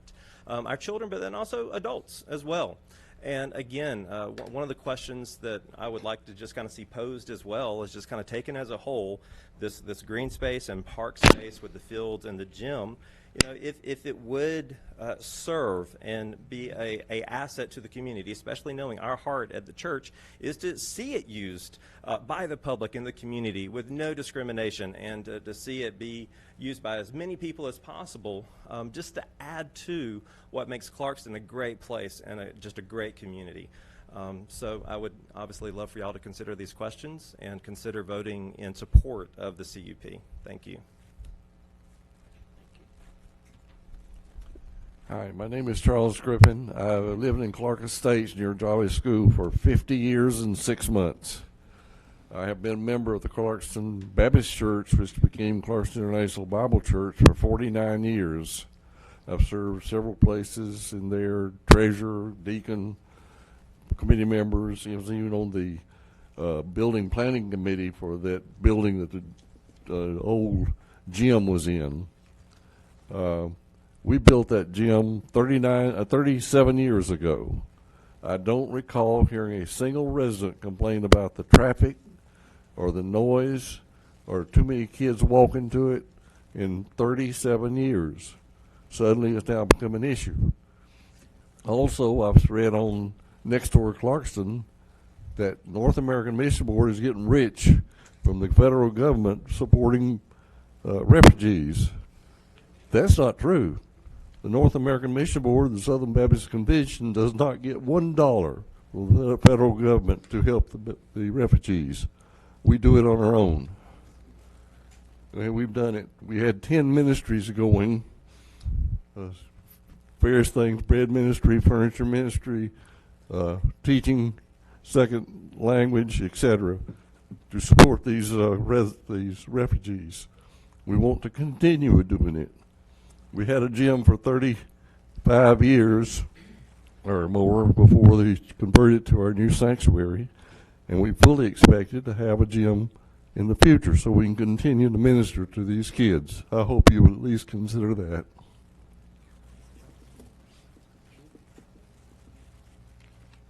My name's Kyle Sager. I live on Pecan Street. Thank everyone for coming tonight, especially the board. This is exactly the kind of reason why I moved to Clarkston. I wasn't going to get up and speak this go around. I'm kind of torn, frankly, over the whole issue, and I loved what Bill had to say because it's become somewhat emotional. But something just kept nagging at me, so I wanted to get up here and say that briefly. I do feel like, I don't know how deeply it measures or how crucial it is to the decision, but I feel like what brought us to this point of the conversation matters, that the processes that got us here, that we have a residential area, that people had bought houses, moved in across the street from other houses that were 64, 80 years old and so forth and so on, and that then that property, that residential property, was purchased, and then when it was requested, can we tear these houses down? Well, no, those are historic houses. That it became really clear what the desire for that property was, and I think that matters. I think that it matters that I think that plan wasn't laid out from the moment that the properties were purchased, and I think that it matters that we got here. Now as to whether or not that weighs the whole decision, I don't know. I just think that we need to come to an understanding that larger entities that stand outside the community sometimes can't come in and sort of lawyer their way over that kind of a decision. So when people say that the conversation should have been had, it should have been had going way back, and it should have been polite going back a long time about what was going to happen with the houses and so forth. But anyway, thank you. Thank you.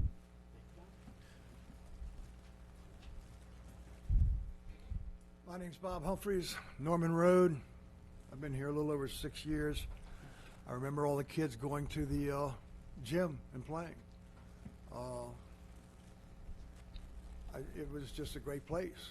What I don't understand is why we're letting some effing corporation come in and ramrod this town. Why didn't they decide to build their sanctuary before they tore the other one down? Or I don't understand North American Mission Board's thought process. Why didn't they bring this up a long time ago? Why are they now coming in and, like it's been mentioned by someone here this evening, I don't remember who, but I've got video of these people standing up saying, well, we're not going to do that. We're not going to do this. We're not going to do that. And yet here they are, they're doing it. And I'm assuming that even if the council does vote it down, they're going to come back and sue us, and we'll lose another 25 or so thousands of dollars. So I don't understand the reasoning. They didn't think about this in advance. I mean, they could have left the gym where it was. They could have built a new sanctuary before they moved. They could have done a lot of stuff that they didn't. I think it's extremely poor planning, and I'm totally against it. I told you I'd be back. Okay. Now, this is going to be not about that, because I live right there in the middle of all of this, and I know John and Dee live there, and they'll be looking at the back of the gym, and I know that Deborah and Jill, is right there, and I'm right there. I'll be right by the soccer field. And I have 5 dogs. If y'all need a dog, buy one somewhere else, because I'm keeping all mine. But they bark at everything that moves, okay? So I'm looking at, well, I've got one really bad barker, but she's just going to bark her head off, you know. I had to put her in timeout last week, and she did okay. What did the sign say? I don't have my glasses on. 30 seconds. Okay. So now I'm going to talk about something completely different that nobody in this room seems to know anything about, because I live right there on the corner. This new little project that we have on the road that says you got to go this way and you got to go that way, you know the way, out this way and in this way and in this way and out that way. I know, wait just a second. This is very important. Okay, thank you so much. I have seen the people, because I live right there, I've seen them wait right here, and as soon as the coast is clear, they go on the wrong side of the street and they go in Rowland that way. I've seen a whole bunch of people making U-turns. I don't know where Clarkston Police is. I'm sure we could use the revenue.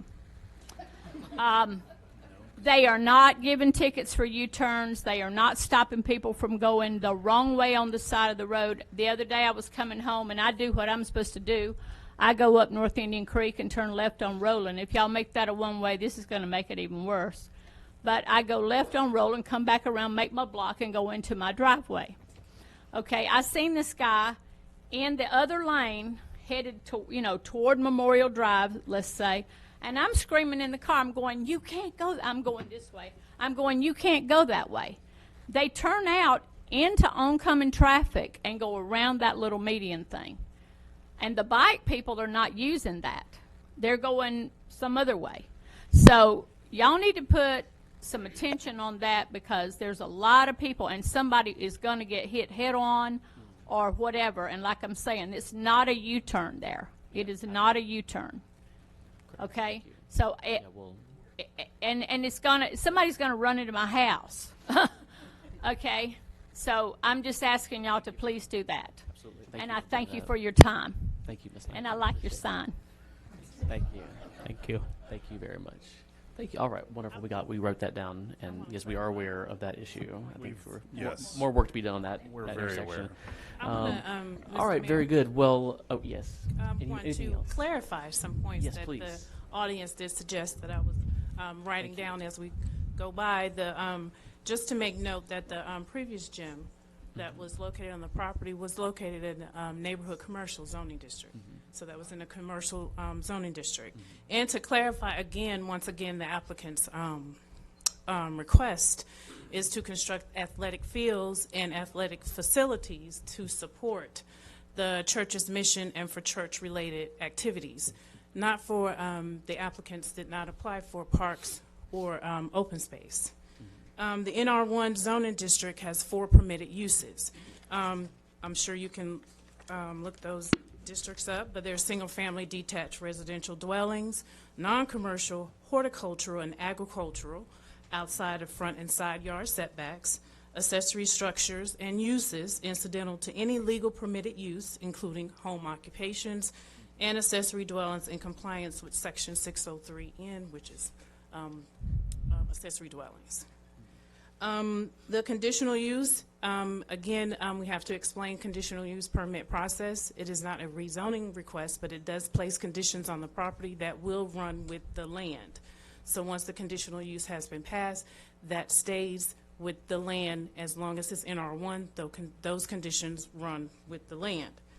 And as noted as the last planning and zoning meeting, the representative for Mr. McCullum, who is representing the NAM, did state that it was the city's, that it was their hope that the city will make arrangements with the city for public use of the athletic facilities. The same arrangements that I'm sure that the soccer refugees are making with the school board for DeKalb County. And Soccer in the streets. Soccer in the streets. So I just want to make those clarifying points for you to consider for your decision as well. Mr. Great, thank you. Yes. If I may add also one other clarification. Milam Park has been around at least since 1927. And it's on the edge of the city limit. It's not in the middle of a neighborhood. And what is the request before us is in the middle, essentially in the middle of a neighborhood in again, a zoning district neighborhood residential. So again, the usage, the creation, the existence of Milam Park predates most of the homes that are around it, just to be clear. And there is a significant difference between an active recreation location versus a passive park within a neighborhood. There have been comments made about that this is the reason why you have a conditional use permit.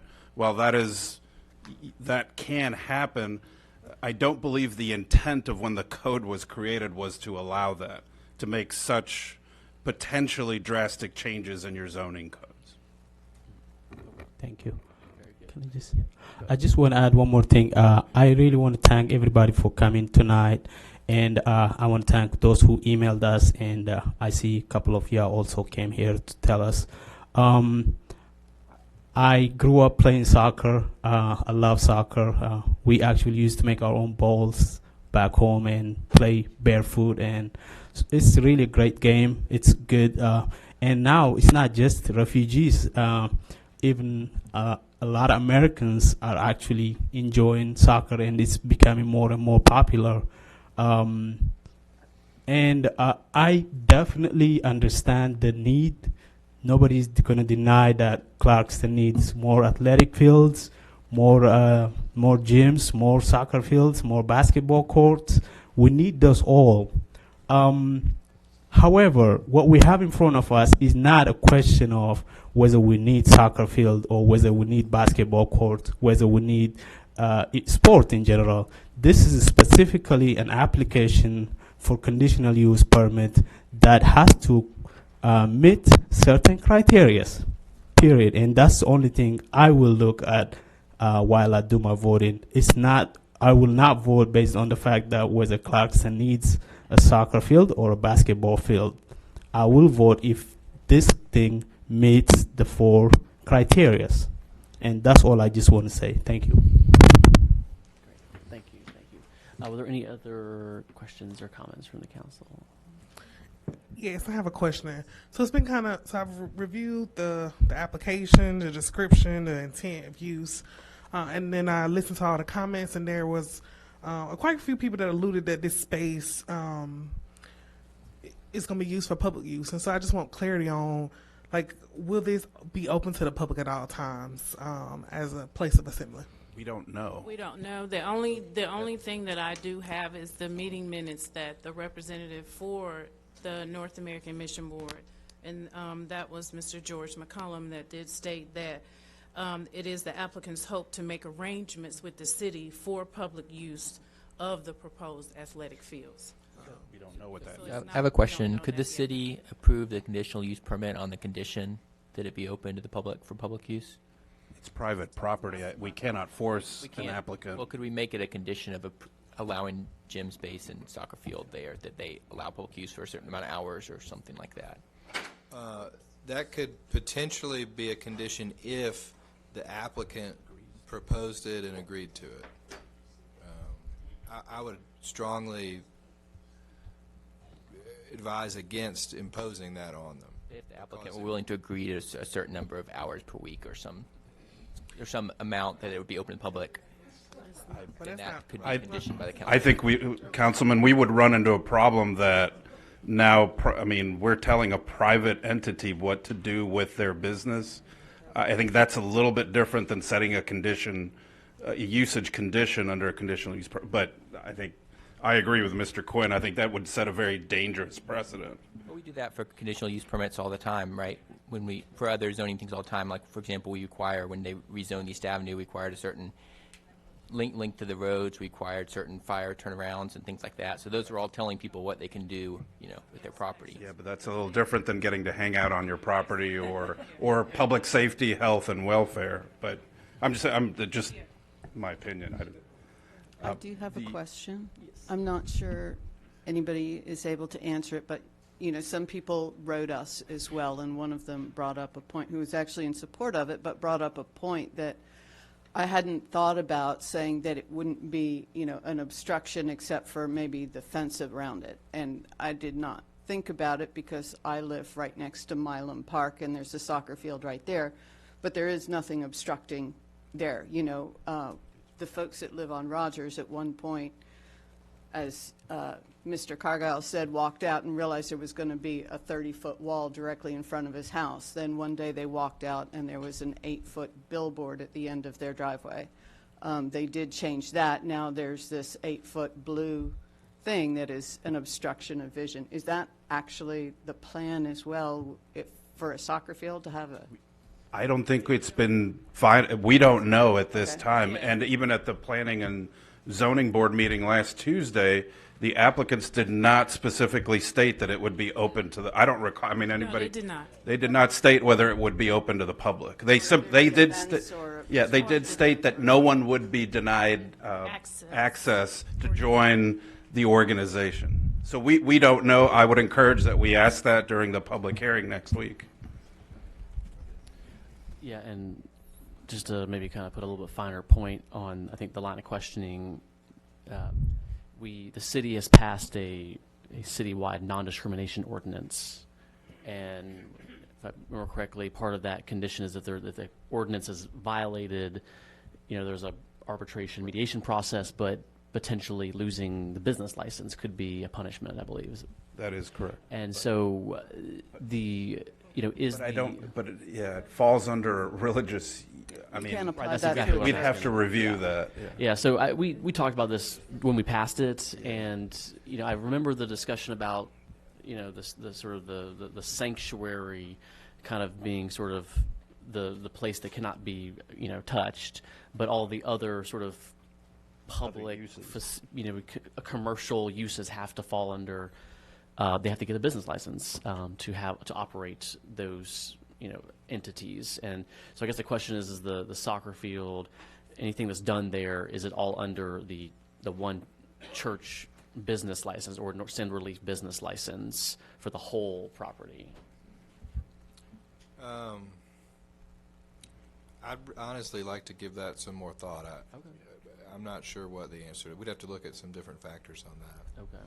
And part of it would depend on what exactly were the operations, how closely are they tied to the main religious operation, what's the relationship exactly between the church, which is the International Bible Church, and the North American Mission Board. I just want to know more. Okay. Well, whoever gets the permit, I guess, is sort of, that's the ultimate entity that would be regulated by the non-discrimination ordinance. And I just wonder, in terms of agreements or what, if the Send Relief offers that they will follow the non-discrimination ordinance, they will just voluntarily say we will comply with it. Is that a potential condition? Well, so first, let me take a bit of a step back. That ordinance about non-discrimination, if I'm recalling, the areas where discrimination is prohibited were in employment and in housing. And public accommodations. Public accommodations. So that's the one where it could potentially apply. Of course, that all depends on how they define their own property, right? It's not clear that they want to make it a public accommodation. Like a restaurant is open to the public. It's not. If this were, then our ordinance would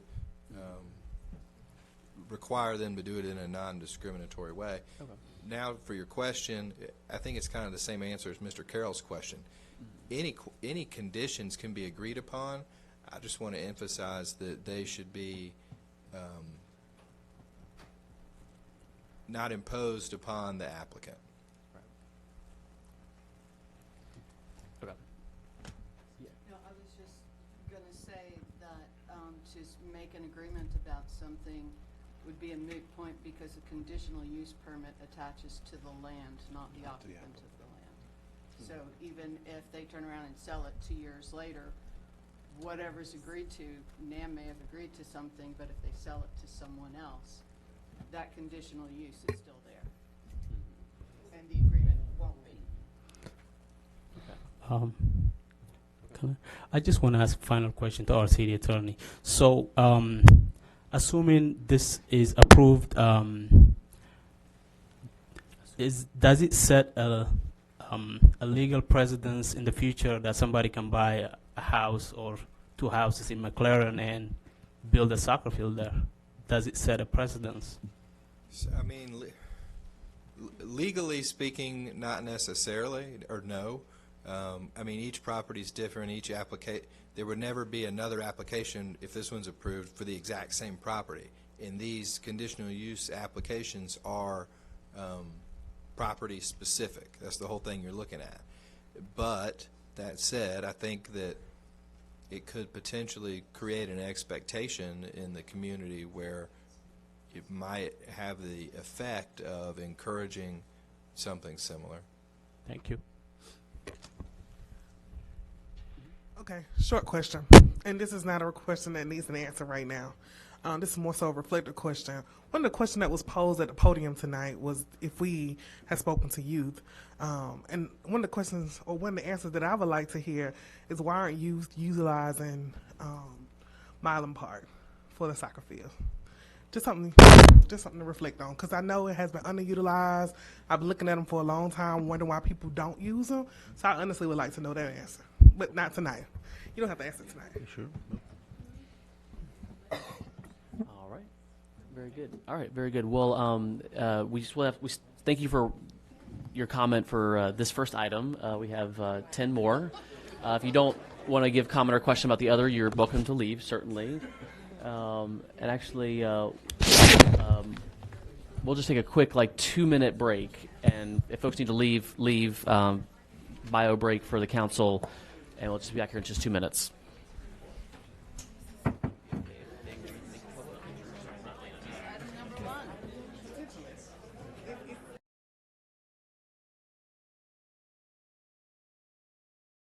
Home to watching the live stream, Susan.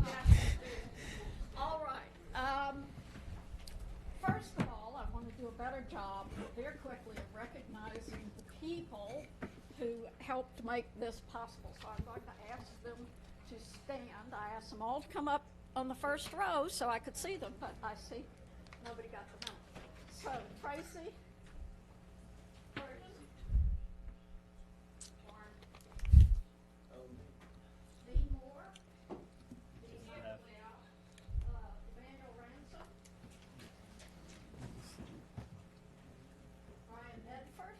Here, but Amy is, so you can wave out. Also, YT was on the committee, and so we appreciate the efforts of everyone. Very quickly, I want to move through the recommendations that we made. Very few recommendations relative to the text of the charter itself. If everybody has a copy up there, I'll just go through them very quickly. Thank you, Susan.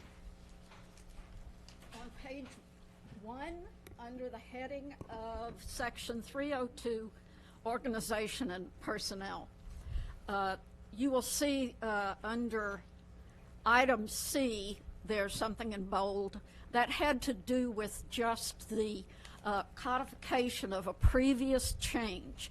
And when we did our report, that change had not yet been made in Muni Code. It may have been made there already. So that is just a housekeeping item that reflects something that was in our original recommendation, something that the council agreed to change, that was changed but was not codified at the time we issued our second report.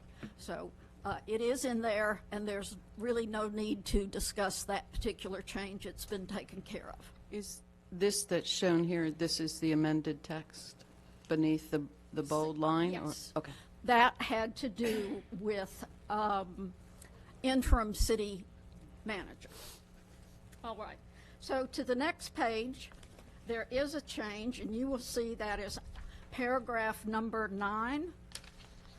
And it has to do with the duties and responsibilities of the city manager. And what we are including in there is that the city manager also be responsible to propose personnel rules, and the city council may by ordinance adopt them with or without amendment. This just formalizes something that the city manager, that this is specifically part of the city manager's role. All right. At the bottom of that page, municipal court jurisdiction and powers. We added an item at the request of the municipal court judge because the city had enacted a nuisance ordinance, and the responsibility to oversee that ordinance was not one of the listed items in the charter. So we added it to the charter to simply reflect that in addition to the other enumerated responsibilities of municipal court, this was there as well. Any questions so far? Okay.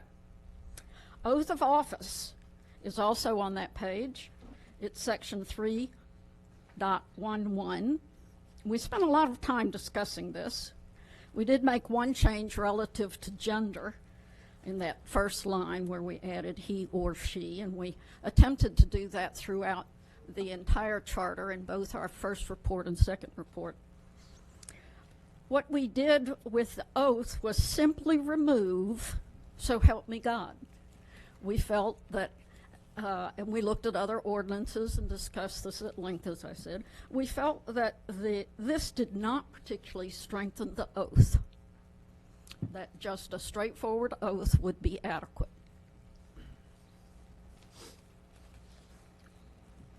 On the following page, 4, under fiscal administration, we did make a number of changes, and we worked closely with the city manager on this.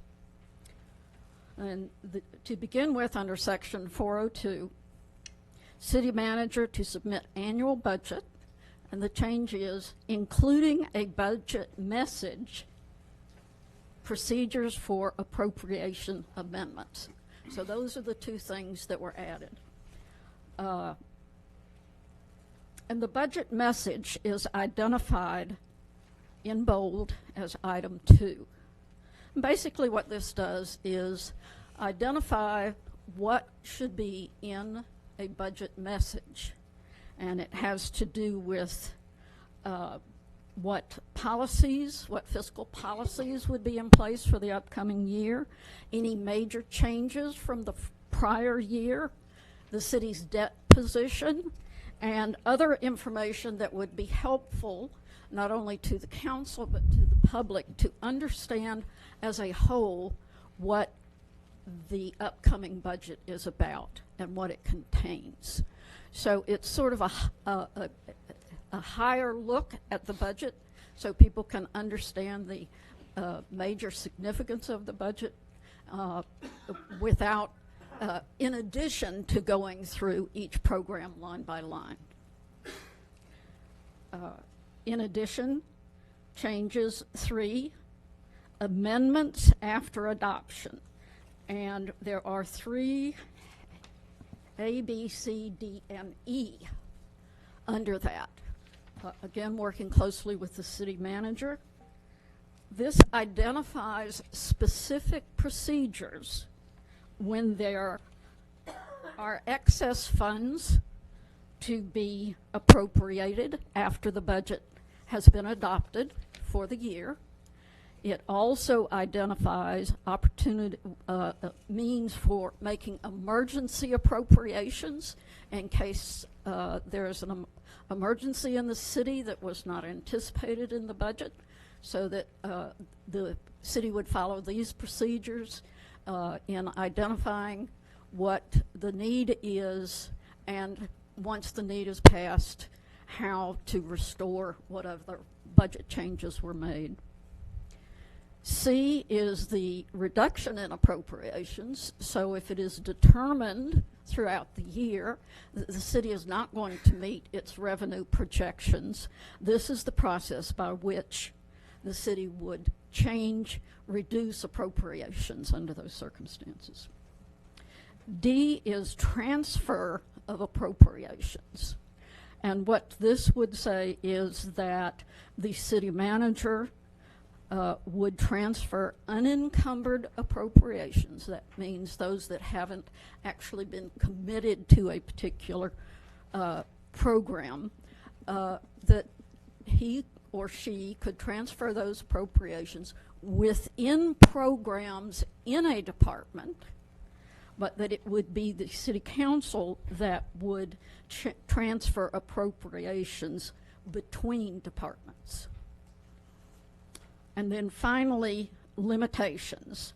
And this refers to the payment on debt service and the requirement that the amount of money necessary to meet debt service be budgeted. The next change is at the bottom of that page, and we have discussed this before, and the city attorney was helpful in this, that section 405, annual audit, and basically it was that we wanted a professional firm to do the city audit, and we simply changed the language a little bit on that just to tighten that up. So those are the changes in the text of the charter amendment. The other recommendation that we had was one that we made in our original report, which was to define and standardize the terms throughout the charter, because there are references to city council, council members, etc. And the city attorney and I have sort of been communicating about that. I went through this document and pointed out the times that those varying terms were used. Now, it is not something that the Charter Review Committee members could actually make a decision about, because if we tried to do that, we might have actually been changing the charter. So we would like to see throughout the charter that if you're talking about the city council, that you define it, whether you're saying that's the mayor and 6 city council members, or whether you are talking about just the 6 city council members. And I know that that's something that the city attorney has been looking into, and I've tried to help as I could. The final thing that I'd like to point out on our recommendations is to create an ethics review committee similar to the Charter Review Committee. This is not anticipated at all to be a body that issues opinions about whether ethics has been adhered to or not. It's not a regulatory body.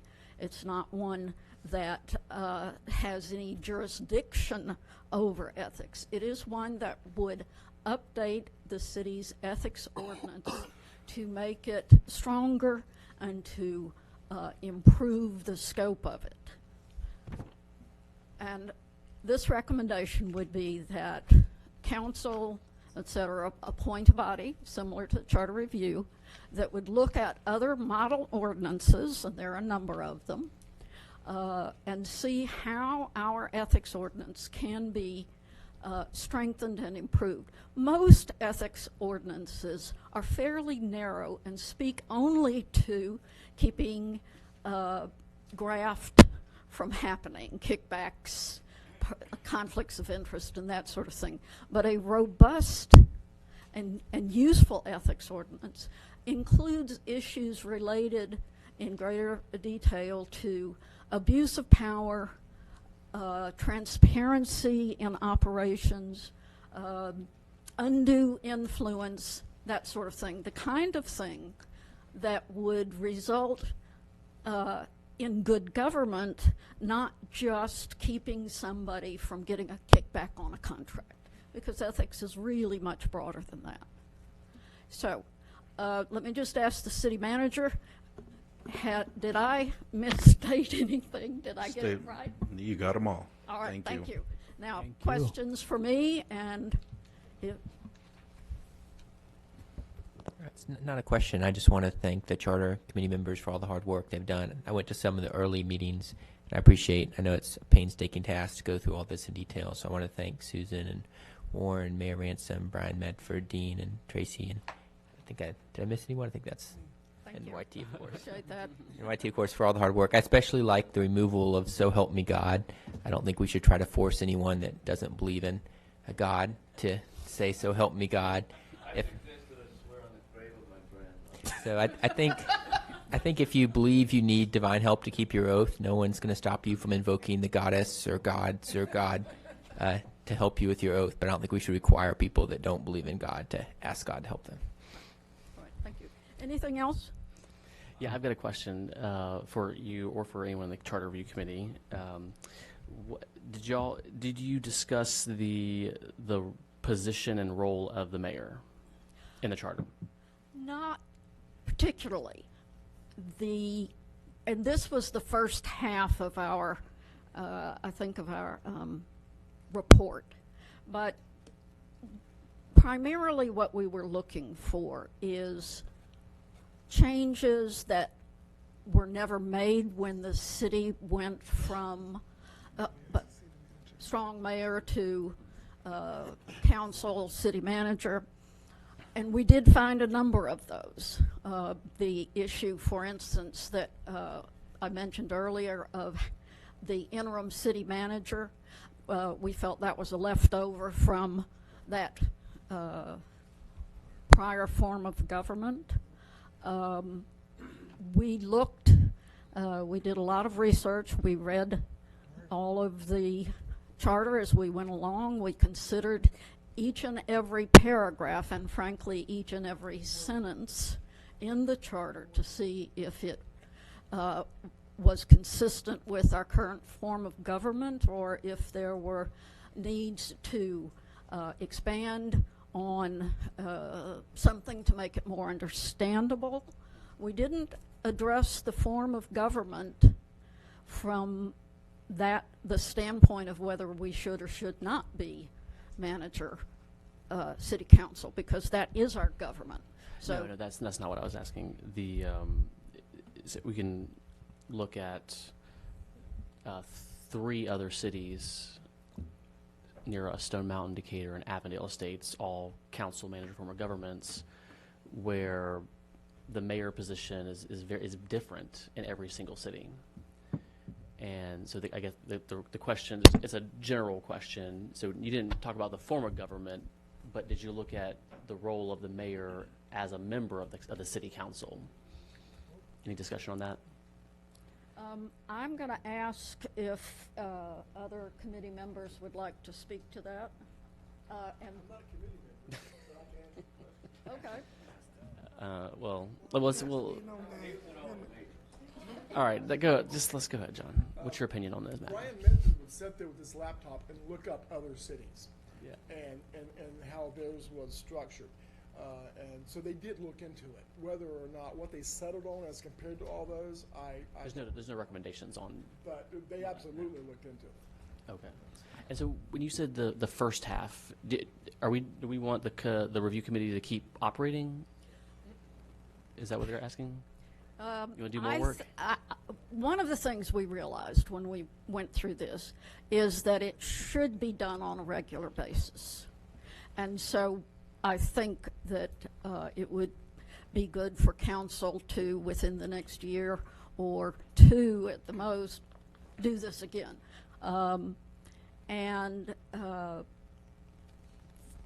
For instance, the issue of term limits.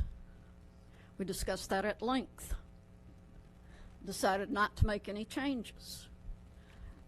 There may come a point in our city where that would be appropriate. So the charter needs to be current. It needs to reflect the needs of the city. Of course, it has to be consistent with home rule and the legislature and that sort of thing. But yes, I think it would be good to do this again and to continue to refine it. And for instance, the ordinance change that expanded the role of what municipal court had responsibility for, things like that could change over time and would need to be reflected in the charter. Absolutely. Well, I would recommend, so number one, I think all these changes are great, totally agree with them. I think it's great to have an ethics review committee. I think that would be really important work. And certainly the defining and standardizing of terms and the other additions. I think that we should continue the work of the Charter Review Committee. Maybe there's some additional people that I don't know if we have to necessarily limit it. Maybe there's other people who want to participate in it, or if some folks are like done, if they want to step off very politely, you know, we can replace them. But I think I feel like the next sort of, you know, kind of evolution of the Charter Review is to look at the dynamic between the mayor and the council. So, you know, as an example, in Decatur, they don't actually have a mayor's election. They just have city council members, and then they just decide each year who the mayor is going to be for that year.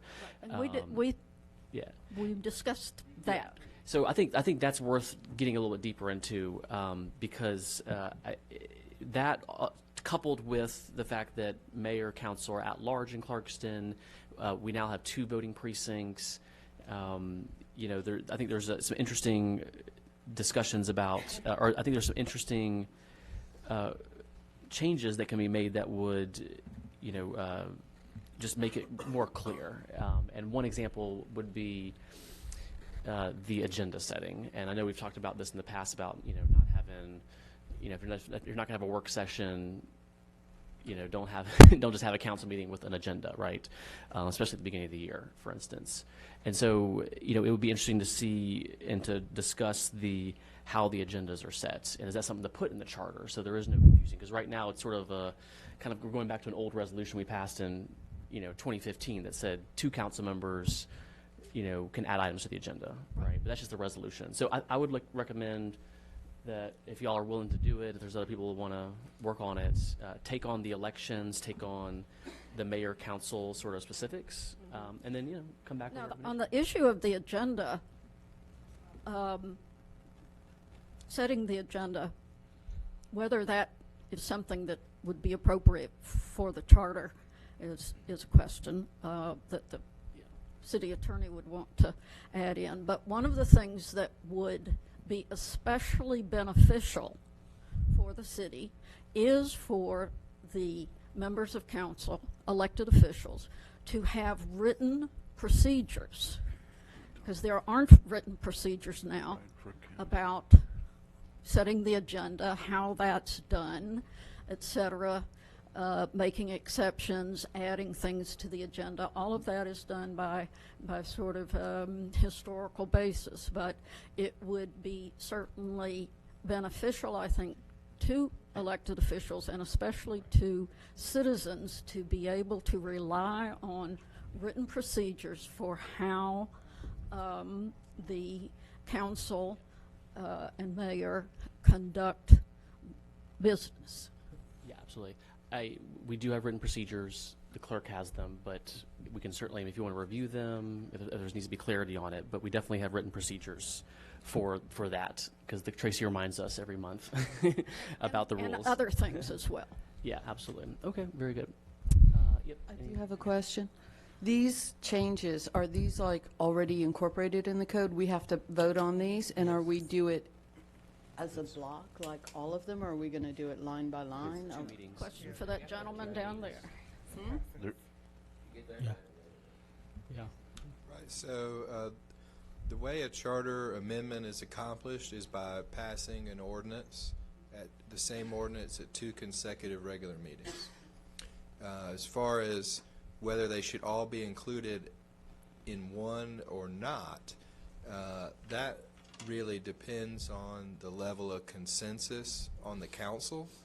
If you all totally agree on all of them, or if you all totally agree on the same universe of changes, I think putting them all together is fine. But if there's going to be some debate, then it's probably better to package them separately. And there's, I think, Articles 3 and 4 are the 2 main ones addressed, so those could be separate. That would really just depend on how the council wants to see it done. All right, very good. Thank you. Is there a question, comment from the public? Touch on just a couple things. I want to say also thank you to Tracy Turgeon and all the dean and all the others who were on the council. And Brian Medford did an excellent job as a vice chair or co-chair. He was really good. He and Susan both were really well organized folk. So as one thing that Susan didn't really get into as far as the recommendation that the city manager propose proposed personnel rules or human resource manual that would then be presented to the council for amendment or no amendment and approval.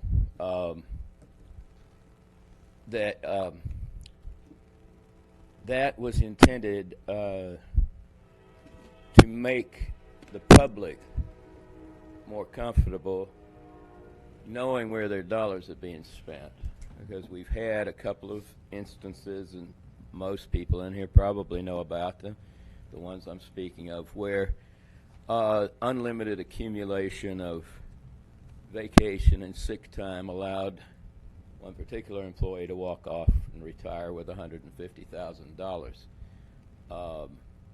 So it's very important to me to have this as a means of public ability to oversee their money, how their money is getting spent.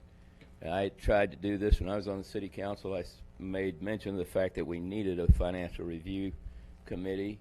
It was just a couple of council members. I think we would do well to have a standing committee for financial oversight of a couple of council members and several, maybe 3 citizens.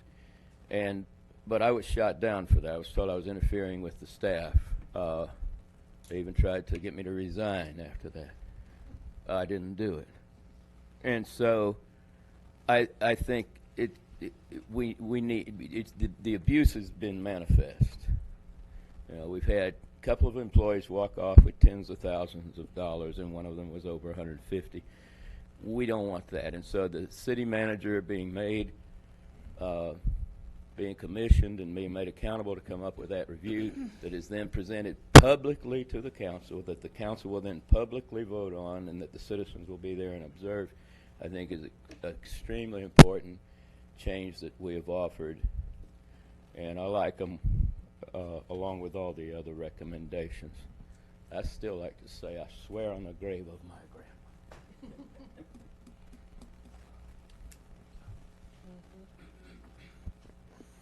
It seems still a mystery to me how council agenda is set. I do know that 2 councilwomen can make have a special call meeting if they agree that they want to have a certain subject to go before the council. It's a special meeting, or it's brought up at the next council meeting. But what is the rest of the agenda setting policy? I mean, these things appear on the agenda, and I don't know who came up with them. Is it the city manager's agenda? Is it y'all's agenda? Where's the list? Where's your what? Each agenda item says. Wait a minute, hold on. I've got to stop the clock there. Do you want to answer the question, or you want to keep going? Give me an answer. The answer is each agenda item says who put it on there. It takes either 2 council members to email the clerk to ask an agenda to be put in the item, or the city manager puts an item on there, and each agenda item says who put it on there. What's that? Well, Well, it has to be 2 city council members. The mayor's a bonus. The mayor's not a council member in that instance. Correct, because the mayor's not a council member. Right, but I mean, how are they prioritized? There's no prioritizing. I mean, the council decides. You know, if you've got a hopper full of 58 different ideas that are very important, how do you prioritize to determine which are the most important that come out? They're all important. Yeah. Every single one of them is important. Yeah, but and that's government, and that's about being accountable and responsible and open. But you could have one that's really important that gets postponed to next year or 2 years from now. So but it's still presented in a public forum to the public to make and for the council. Yes, to we make know this, but what I'm gathering is that you have no system of prioritization from your remarks. Anyway, everything goes. It's obviously a controversial subject, isn't it? Also, I wonder about. I think he doesn't understand. I also wonder about discretionary spending, like for the city manager, for example. Or the mayor. I think the mayor's discretionary spending power has been taken away. But how much money can be spent on an item before it has to be voted on? Like, for example, that monstrosity of a bridge, I don't know what it is, that parallels the so-called dam at Milam Park. I build those things. I know what that thing cost. It cost $80,000 at least. Now, where was the city vote on that? Is there a discretionary spending limit for decision makers in this town, specifically the city manager, or is there not? Everything's approved in the budget, so I'm not sure what you're. Oh, okay, all right. Well, I was just wondering. So is there a limit though? Or no, wait a minute. There's, we've got to go into some hypotheticals here. When you go to Office Depot and you got to buy a box of envelopes, right? Oh, you don't need a city council decision for that. How many boxes of envelopes do you have to buy before you need a city council decision? $4,000 worth? So currently, the city's procurement ordinance purchasing how we buy anything, so that a good or a service, is that currently, as it's written, which is a holdover from the strong mayor form of government, is that any item over $5,000 must go out to bid. Has that happened since the council manager form of government for every item? I will say no, but I've only been here for going on 14 months. That's currently what the city ordinance says. Well, that's very helpful, and I didn't know the answer to It's that. right out for anybody to look at it in our online and our code of ordinances. It's very helpful, but I know I'm done. But what's the limit after which the council has to vote on it? Anything at $5,000. Anything above $5,000. Hi, John Beck on Orchard Street. I was not part of this committee, but I felt married to them at the hip because I went to a lot of the meetings. I have never seen a more meticulous, page by page, paragraph, sentence, colon by colon kind of thing. They really went over a lot of this. And to answer your question, Ted, about the mayor, the whole thing, there was a massive amount of debate about that because it was very confusing when the mayor form of government and the city council merged. It looked like we were cut and pasting things, and it didn't make a lot of sense. There was a lot of back and forth with Mr. Quinn. There were people who favored absolutely no power for the mayor whatsoever, and then there were people who wanted. So there was debate about whether the mayor constituted part of a quorum. There was, as I recall, that what we ended up they ended up deciding was that it wasn't their purview to make those decisions. That was beyond the scope of what they were tasked to do, because it was such a massive. I mean, no, there were so many. No, it was, I mean, just a history lesson, y'all. The council voted in 2017 to remove powers in the charter from the mayor, and I suggested we do a charter review committee to review that very thing. And I appreciate all the meticulous line by line, but specifically that was the reason to do the charter review committee, and we don't have a recommendation on it. So we got to keep working. Well, that's not entirely. I'm not sure which one you're referring to, Mr. Mayor. Which power lost? I would just refer you to the ordinance, the resolution that City Council passed. I don't have it with me. I will provide it to each of you, but I do not recall any specific statement about the focus of the charter review being relative to restoring or evaluating the powers of the mayor. Now, that may have been the origin of the desire to review the charter, but the ordinance, the resolution that gave us our marching orders, I'm almost 100% sure it was not in there. Now, I'm sorry? You were asked to review all sections. Yes, we reviewed the entire charter. The second section is that portion, is the mayor and the. Right, and we reviewed that. Yeah. But we were not told that was our focus.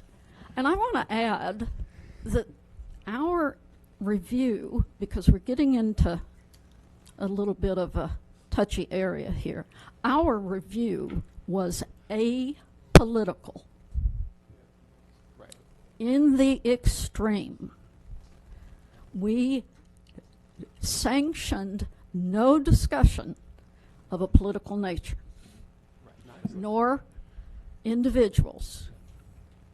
Right, I agree. We did not start with personal agendas, and we did not act. And no personal agendas were permitted to be discussed. So, I volunteered to be on the committee. What I knew about the charter review was in the resolution, and I followed the resolution. Yeah. No, I understand. So, right, and you just decided not to make a decision on that section. Exactly. We saw no compulsion to change anything. Right. We also did not hear from, when we got to that section, there was not a crowd full of people saying, well, this should be changed, or that should be changed, or the other thing should be changed. If there had been, we would have taken all comments and suggestions and recommendations and everything else. We would have done that. But again, that was not what was intended by the ordinance. And I was not familiar with how the Charter Review Committee, according to what you have said, Mayor, I was not aware that that was in any way why the effort was undertaken to begin with. I simply volunteered to do it, had a copy of the resolution, and went from there. Yeah, I understand. That's exactly why I said we should continue the work, and I think the committee should tackle that. Continue to work. I think, and this is why I'm bringing this up, because I'm going to be gone here in a week, and I'm just thinking about the next mayor or 3 mayors from now. And what I've experienced in Clarkston is that, one, people vote for the mayor. That's seen as the preeminent position on the ballot, all right? And then people say, great, I voted for a mayor. Now, mayor, I'd like you to do something, or I want you to advocate for this or do that. And then it gets to the question, well, you should go talk to your council member about that because you can't add anything onto the agenda. Or, you know, there was a portion about budget, agenda setting. There was a thing about having a vote. You know, there's all these little things in there that I think my recommendation would be either, you know, restore some power to the mayor, or just don't have a mayor election at all. Because right now in my position, and you've heard me say this before, you know, from where I'm sitting, the mayor has absolutely no power. And that is just to an run absolute false statement. How many ordinances have been passed by this body through your vote? How many ordinances? Resolutions, rezonings. Well, I don't vote. I don't You vote in the case of a tie. Yeah, well, and that's and you have been the deciding vote on a number of significant issues before this body. And to say that the mayor doesn't have any power is, if you're powerless, that's the first I've heard of it. Yeah, it's more of just from the outside public. You know, they still view the mayor as in charge in the city, But and that's that's not about me. It's just about like what I think, Right. what I've encountered. But that is because they don't understand the form of government that we have compared to the form of government that we used to have. Right. So that's an educational issue. Now going forward, I do not intend to be on the Charter Review Committee. I've pretty much suffered enough. But I will speak to it with my recommendations, and they can take them or not. Suffer, But, Susan. It should. I'm sorry, Councilmember Bell. Have you suffered, Susan? I have suffered. Have we suffered, Council? We suffered. You know, when you spend an hour and a half on one sentence, that's suffering. I hope we're providing refreshments for that, and I hope it fit within the your budget guidelines. No, Robin. Nothing. No refreshments. Just the thanks All right, of our refreshments next community, time. and that's enough. All right, I think we have gone far enough on this. Thank you Would so like to much. say, on your thing about reviewing the mayor, I did do the GMA training in Tifton, Georgia last week, and I think you have a point about reviewing it because the GMA people were making jokes about different kinds of government, and they were talking about strong mayor, weak mayor, you know, council, city manager, and they're like, wouldn't it be funny if you had like a weak mayor system when he had rights of veto over the council? And I'm like, That's us. that's us. Yeah. Yeah. And they're like, no, you really don't have that. And I was like, no, actually, we do. And they had almost never heard of it before. They were It's very rare. They were surprised Extremely to rare. see that you have a weak mayor system who has right of veto over the entire council. Well, that's true. But again, in order to pass something, we've talked about this before, and this is exactly why I brought this up, is the mayor's veto, all right, has to be overridden by a 2/3. And in Clarkston, 2/3 is 4 votes. So once something passes, You need 4 council members to Yeah. If you veto it, you need Yeah. 4 council members to override it. absolutely, yeah. So the veto power is, in essence, pointless. But we are. It's a But it- delay tactic. But it does exist, and it can happen. Yeah. We You are can in veto a- any act, any vote of the council, That's right. But and that holds unless it's challenged. right, if it passes 4-2, then it still passes. So this is the point I'm trying to make. Is like there's little things like that in We're there, quirky. you know, that just We're can definitely confuse quirky. people and kind of don't make sense. I would also Comment on like to this. say, I went to maybe the first 3 meetings of the Charter Review Committee and watched the way it worked and said, okay, they've got it under control. I don't need to go back anymore. I did see very thorough, meticulous work. I was very impressed and didn't feel the need to supervise anything. He was still. Yeah. Go ahead, please. The one other thing I would say is I do kind of like the idea of not potentially going to districts, not necessarily geographically, because I think we're probably too small to divide geographically, but I think it would make sense to be able to challenge particular council people in an election at some point, because like, if, for example, if you think, say, Councilman Carroll is just doing a terrible job and everyone else is doing great, but you run for office, you may knock out the other people besides Councilman Carroll, and not hit your main target. So Move away from the plurality. right, it may To a make seat. sense to not make it all at large, but instead have a particular district so you can challenge particular council people. Well, just, yeah, a seat is what other cities have. Just a seat. We'd have seats 1 through 6 or 1 through 7. Right. Yeah. Right. Just something for the future. I know y'all didn't look at it necessarily this time. Just left it. Yeah. Yeah. Well, I know. Let's close this discussion point because we can go on all night. It's quite possible that the elections and the powers of council, mayor, are sort of a little bit bigger than just maybe a committee to make recommendations. I mean, we have council members up here. It's kind of the fate of y'all at stake. But I think it would be good for y'all, the council members, to initiate that process. And maybe the council can have some public meetings and get some input, and we can I'm sure GMA can give us kind of here's the 4 different types of how elections and council and mayor, like in Avondale the mayor votes, right? In Stone Mountain the mayor sets the agenda, right? But in Doraville the mayor sets the agenda, but 2 council members can add items. So there's all these little nuances there, but I think the council could take it on yourselves and come up with something a little bit quicker, probably. Yeah, because some of those really are political questions to understand why the charter committee might discuss it and not decide not to do it. I mean, the other thing, while we're just talking about it, I would like to do eventually, and this may be longer term, is I'd eventually like to think about moving to even year elections, so that there would be the turnout benefits to that. If you do an even year election, a lot more people come out to the midterm and the presidential elections, so you get a lot louder vote from the community, and you also wouldn't have to have the city cost of running separate elections. But I don't know if that's possible. It's not possible under the current state law. We can't ever do it with the midterm or the presidential. No cities do that. Correct. Not in Georgia. They've set it up to be, odd years for municipal, and that's the only time we can have our elections. Okay. Well, Yeah, the unless state you went to 1-year Take terms. that one down to the Gold Dome. Yeah. Yeah. And yeah. I think that I would like to change that law. I think that's misguided in my view. All right, last comment on this. Yeah. Actually, I agree with you, Ted, on this. I do not think that if we had going to have a mayor, that he should be powerless. There's no point. Having a figurehead mayor is ridiculous.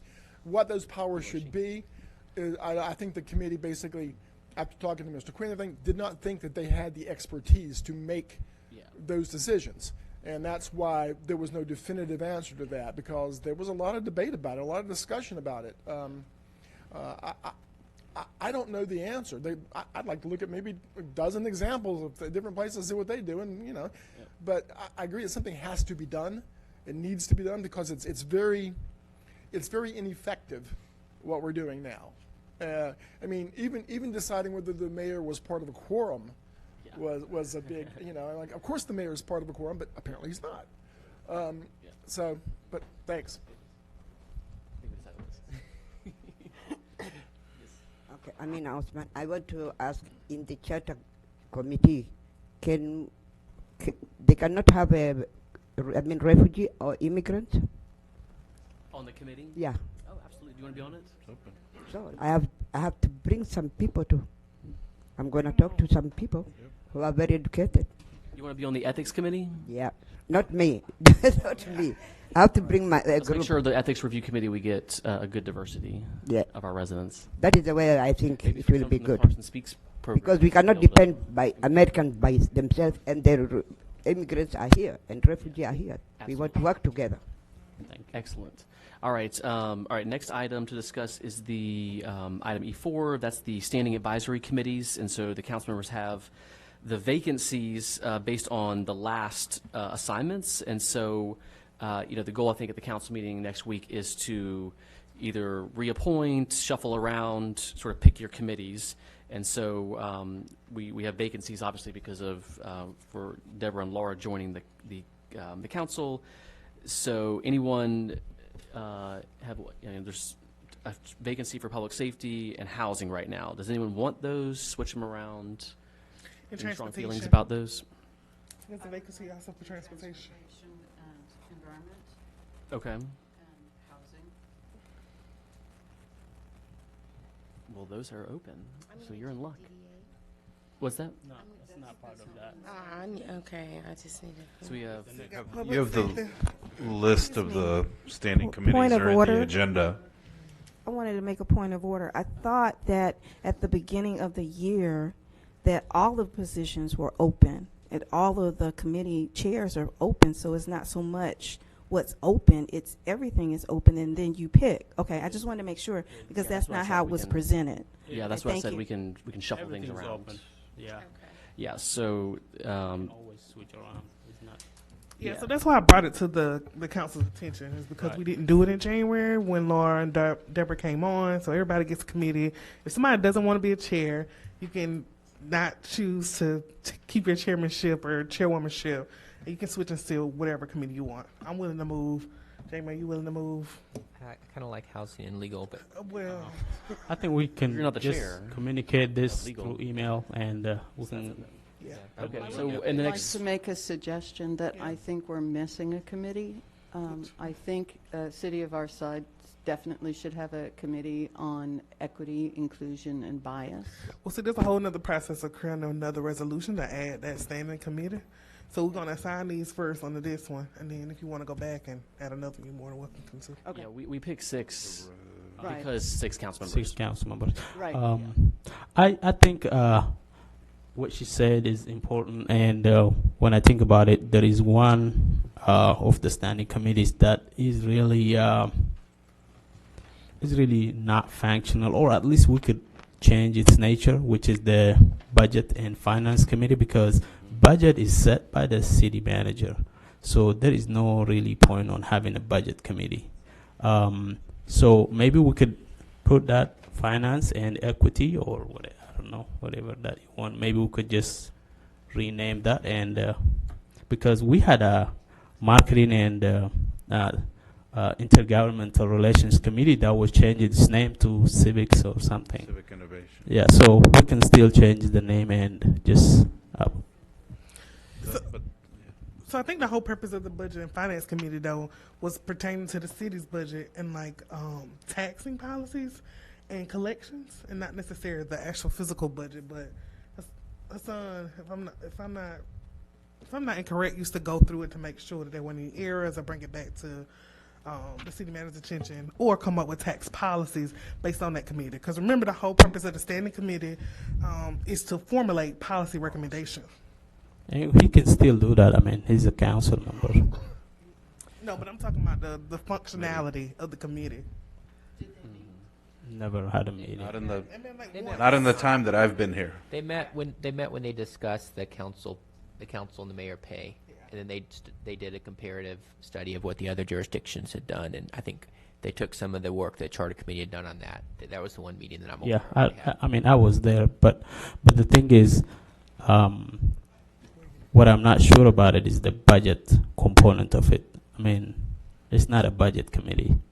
That doesn't set the budget, so there's no point on having it. But anyway, I'm just trying to see if what Laura wants to do can be accommodated that way, and we can still have it. Yeah, let's talk to Hassan about maybe just renaming the Budget and Finance Committee, and because I mean, I remember the Budget and Finance Committee actually being sort of like it was going to be like sort of the committee that approved the first version of the city manager's budget. It was going to kind of go through that process. We never actually did it that way, so because the council just ended up being the budget committee, anyways. Yep. So if we're going to continue kind of in that precedent where the council is just the budget committee, then we can free up this slot, and maybe Hassan wants to switch it over, maybe he wants to stay there, but we can figure that out by the next 6 days. So everyone look at your committees and pick the one you want to chair. Everyone has to chair at least one. Right, and one co-chair. Yep. Yes, and then there's the chair appoints resident members. Of course, or it has other council members as well. Any discussion from the public? Questions? I noticed that the vacancies were identified, but there will likely be more vacancies within the next couple of weeks if the mayor will be going on to something else. So my suggestion would be to go ahead and perhaps identify those as potential vacancy and make it a plan as a whole rather than make a plan as with the mayor, unless that's going to be the vice mayor or whatever. So it seems to me that if you're trying to get all of this worked out in some sort of organized manner, that the potential that there will need to be changes in it immediately after it is resolved at the next council meeting, it just seems like that would be wise to go ahead and anticipate those additional openings. Thank you. I think with the additional openings that you're referring to, as long as we have a chair, we can always go back and add a co-chair. But the current mayor, Mayor Terry, is not serving in a chair capacity for any of those committees. But I think what Ms. Burks just said is they're all vacant. I mean, did I understand that correctly? Yeah, that's true. Everything is a vacancy. Technically, everything is vacant. Yeah. Technically. Right. So what is the normal? You know, a comprehensive look at it, not a. Yes, absolutely, absolutely. Yeah. Communicate each other, telephone, email, and Tell we what you kind wanna of go. come to an Where agreement. I want to go. Just tell us where you want to Wanna go. go. We're not going to keep you away from a committee that you want to. Okay. Right. Yep. All right. Yes. So one of the other things in terms of the budget committee, I know that one of the things that came up during the last budget review was having the opportunity for the community to give their input as to some of the ideas and projects that they might want to do. So that might be a way for the Budget and Finance Committee to have meetings so that the community can come to them, and especially if they have a project or something that they would like to see the council to do with a budget behind it, to present that to that particular committee. So keep that in mind as maybe an opportunity to have community input, but also a way for that committee to function as well.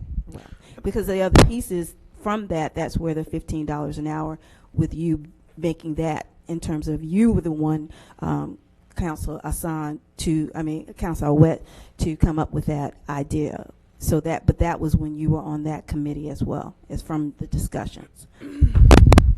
And I agree with your point. I think that could have been the case. It's all about the chair and what they're willing to do. Most of my stuff goes to committee, regardless if I send it here or if I start there. So once again, just clarity of everybody sitting, as well as the council.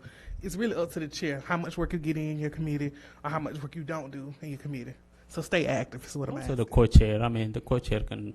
They can, but usually it's usually the chair that kind of initiates it. For my committees. Yeah. Yes, the chair needs to call the meetings. So yes, we expect whoever the chair is to, if there's work to be done, call the meeting. Right. We have this place, obviously, and the Women's Club, pretty available. Mm-hmm. All right. Moving on to the discussion of the DDA appointments, or the Clarkston Development Authority appointments, the CDA. And so we have two who have applied so far. We know that, three, and actually we know one doesn't live in DeKalb County, and that's part of that's like X's him out. So basically we have Kevin Kifler and then Kelly James have Kifler have applied. So yeah, And don't we have to add one more council member as well? Yes. Okay. Yep. Deborah, I think you said you wanted. I already mentioned. Okay. Yeah. Okay, yeah, so we can make that appointment next week, and then we could fill in the rest. Are the applicants here today? I think I asked Kevin to come because earlier he probably left. Yeah. And No, Joseph Evans. Joseph Evans lives outside DeKalb. Yeah. So that makes him ineligible. Okay. And the other candidate, I think she lives outside the city limit, but she have a business, or she works in a business in Clarkston. Is that how it is? Kelly James. Okay, I'm sorry. It's a lot of the apartment complex. He runs several apartment complexes in Clarkston. Okay, so that's part of the business requirement. Okay. Does that not present a conflict of interest? Well, If that's- somebody wanted to have a really cool, like, townhome development right across the street from his, it would be better built and underpriced, would he not want to I mean, I don't know the person. I've never met him. If you're here, I don't even know. But I'm just saying, you know, somebody who's got a major business investment investing in competition with himself potentially on behalf of the city, is that not a conflict of interest? I can address that a little bit. That very same question has been raised more than once in the various cities that I work with.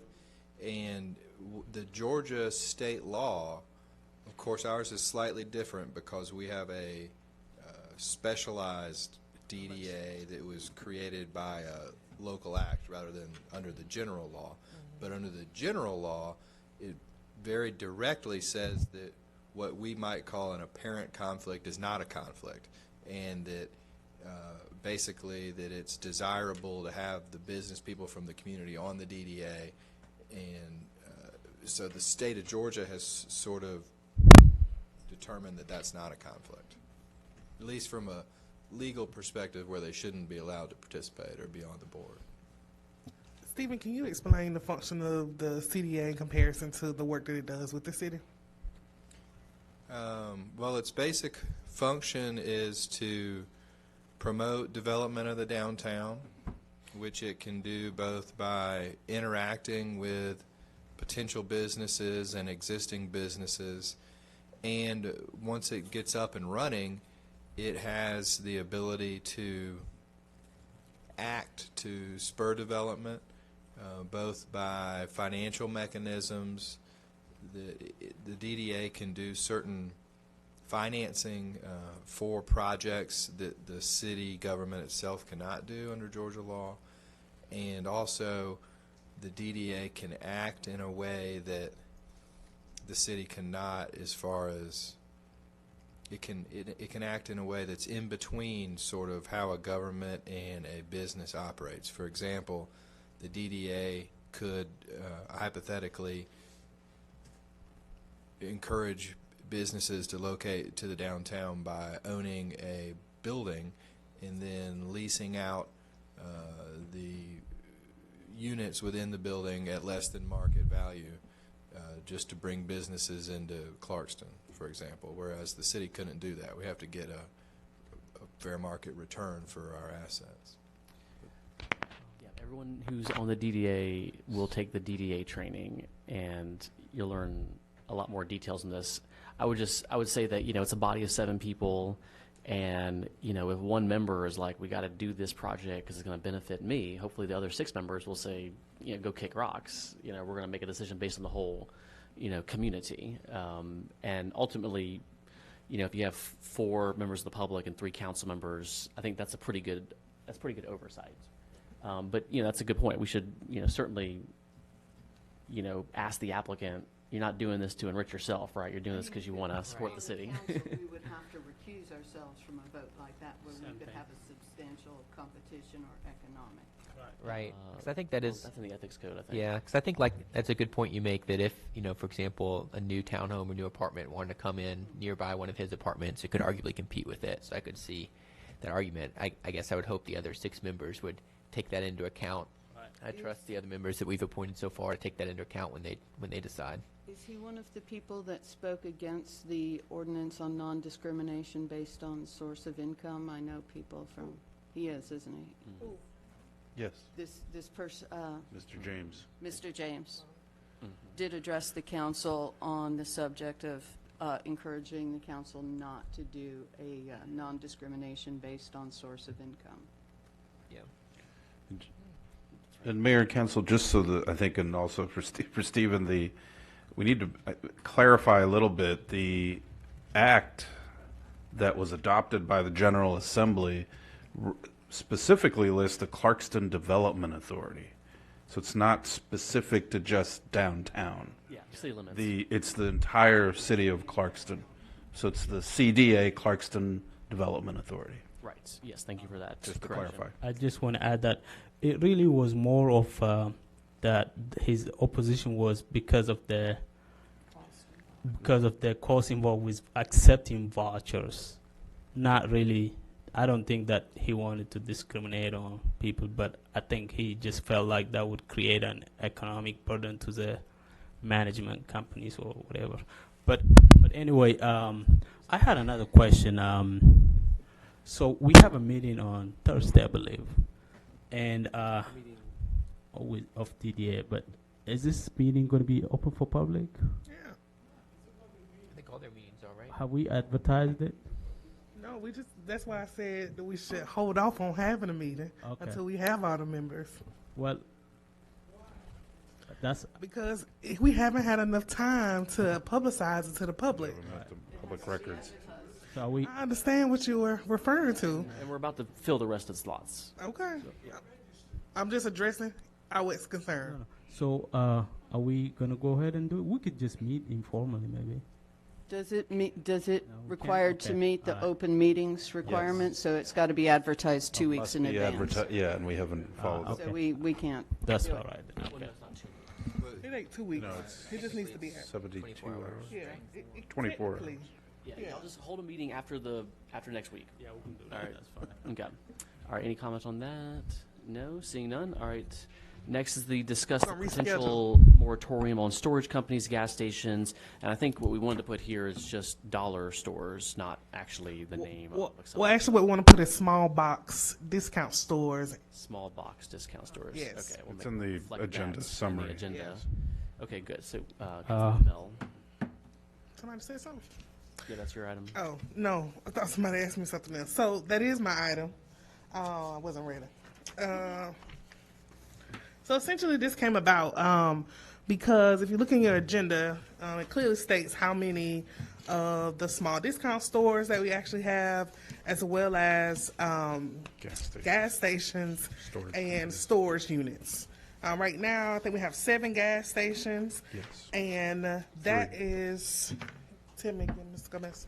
3 storage companies. Yeah, 3 storage companies. We have 3 small box discount stores. We have 2 Family Dollars, $1 General. 7 gas stations. We used to have 8, but the one on East Ponce is still closed, formerly the BP. 3 storage companies currently at the Cube Smart and 2 U-Hauls. And so the reason this came about was, one, because it was a concern for residents that was brought to my attention. But the other thing is limiting the industrial area that we have in the city.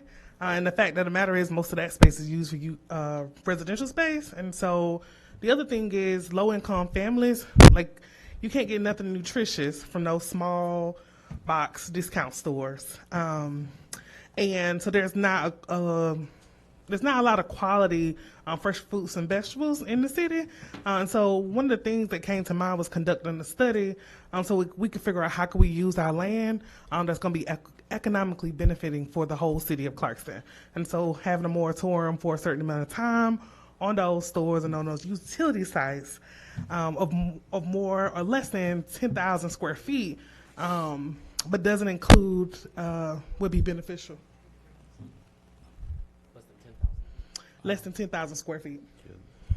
In the item, I included information from the county's work, and they had 16,000 square feet. But in case you're wondering where that came from.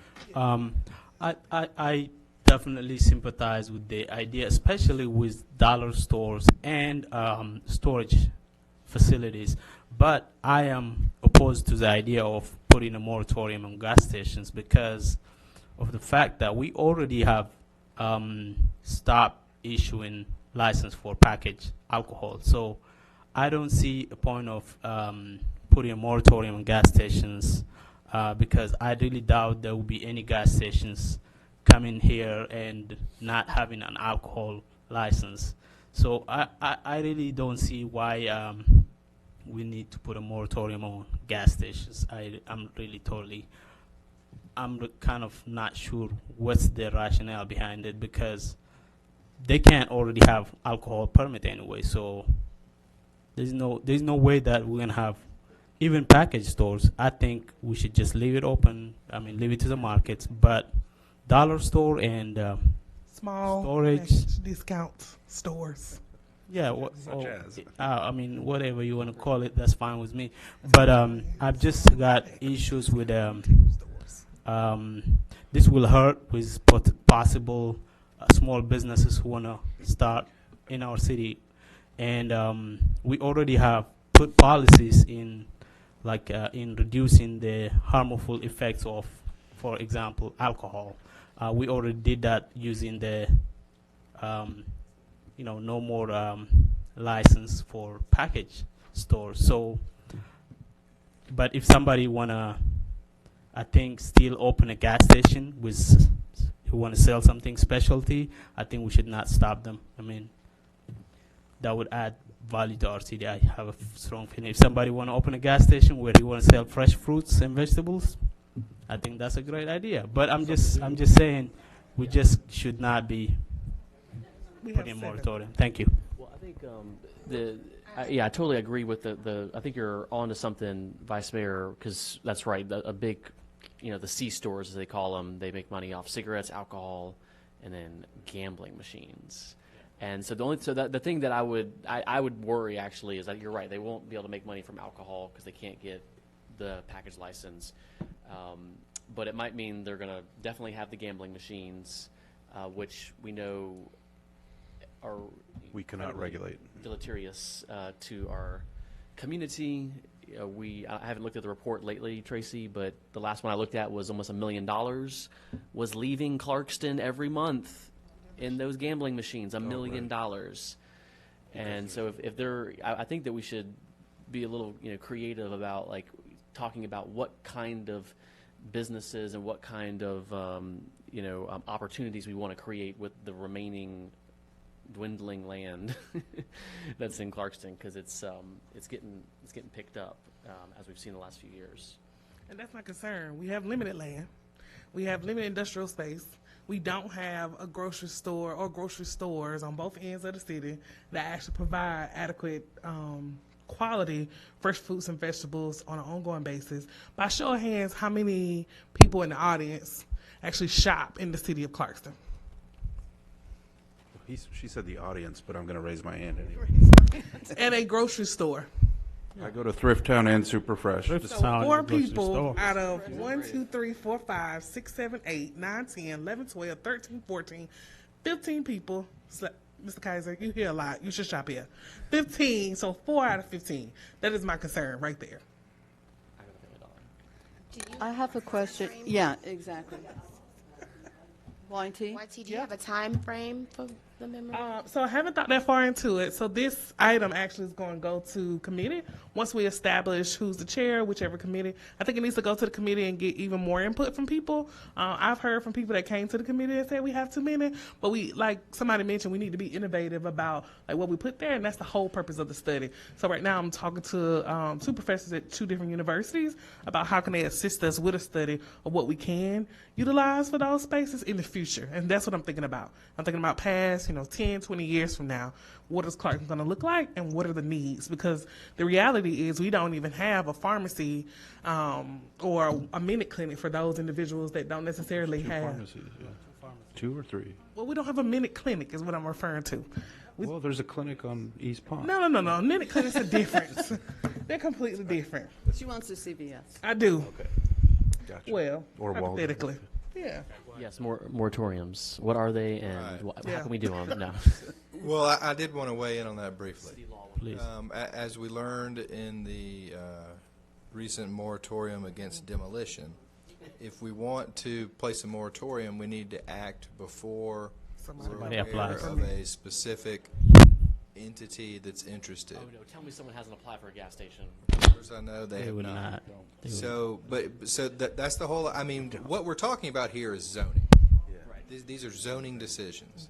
Moratorium is a shortcut to stop someone from jumping ahead of our process. In the demolition instance, we were just too late. It sounds like right now we're on time. So what I would recommend, if there's an interest in doing a moratorium, would be to do it promptly. And then as far as the length of it, what's been approved by Georgia courts in the past is 6 months. So we could do a moratorium that would carefully define these 3 uses, or 1 or 2 of them, whatever the council wants to do, place the moratorium. Then you have 6 months to go through the process of developing a policy and putting it into the zoning ordinance going forward. Thanks, Stephen. Thank you. I also have a question about this, what are you calling it, small box stores or something? Is that specifically, we're talking about chains? Can they be independent? Because this town is filled with tiny little grocery stores, you know, little Nepali grocery, little, you know. Do they count? Are they in that lot? Would, if somebody else, immigrant wanted to start an ethnic grocery store, is that in that category or not? That's to be determined. Yeah. That's a differentiating. Well, They They have. don't, I mean, They're similar. Yeah. I'm good, you know, because you're going to get me on my nutrition. Like, I ran a vegan kitchen for 7 years, and I tell you, I could actually eat at a dollar store. The frozen vegetables have more nutrition in them than something that you bought fresh and left in your food for a week and a half. I'll tell you that right now. Dried beans, dried grains. You can eat well from the dollar store if you know what you're doing. So I'm wondering if we're not just, they're ugly. I mean, that's a fact, and I'm all about, you know, life's too short to live in an ugly town. We can set some aesthetic standards. I don't want bright yellow signs everywhere or bright green signs. And Family Dollar. It's in a 20 nice Mile. looking. I mean, there was a lot of conditions to make that Family Dollar look nice. You're exactly right. You can't make them look better. I mean, yeah. I mean, we can dress it up, but I'm like, we need to define our terms because I love all the little ethnic groceries that we have. I've tried a lot of foods I would never have tried if it wasn't just down the street from me. So to define those terms, in addition to it being a small box retail discount store, it also has items in it that are less than $5. And the reality is, as a social worker, I know that my families that are on EBT, that are low income, and when they go in there, they may pick a few of those fresh fruit and vegetables, but that is not why they're going there, and that is what's accessible to them.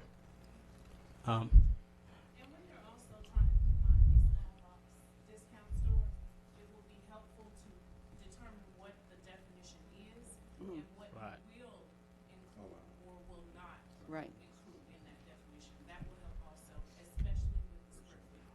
I'd say essential. Um, Essential to define it. Okay. I have similar thing. I think putting a moratorium, especially for just small mom and pop grocery stores, is definitely going to affect a lot of the, you know, startup businesses who just want to start small business, and they're not like the dollar stores and whatnot. So I think in Clarkston, I really feel like that would be a negative effect to our not just immigrants, but overall residents who want to start a business. I mean, so. Well, we've already, Mr. Quinn, we've already passed a town center, you know, zone, you know, that basically limits, I think, what Councilman Bell is talking about. Because I think, don't we have the stipulation that like 50% of like food has to be prepared on site in a food mart in the town center? That sounds familiar, but I can't recall for sure. Does that, Ms. Cowie, you remember that discussion?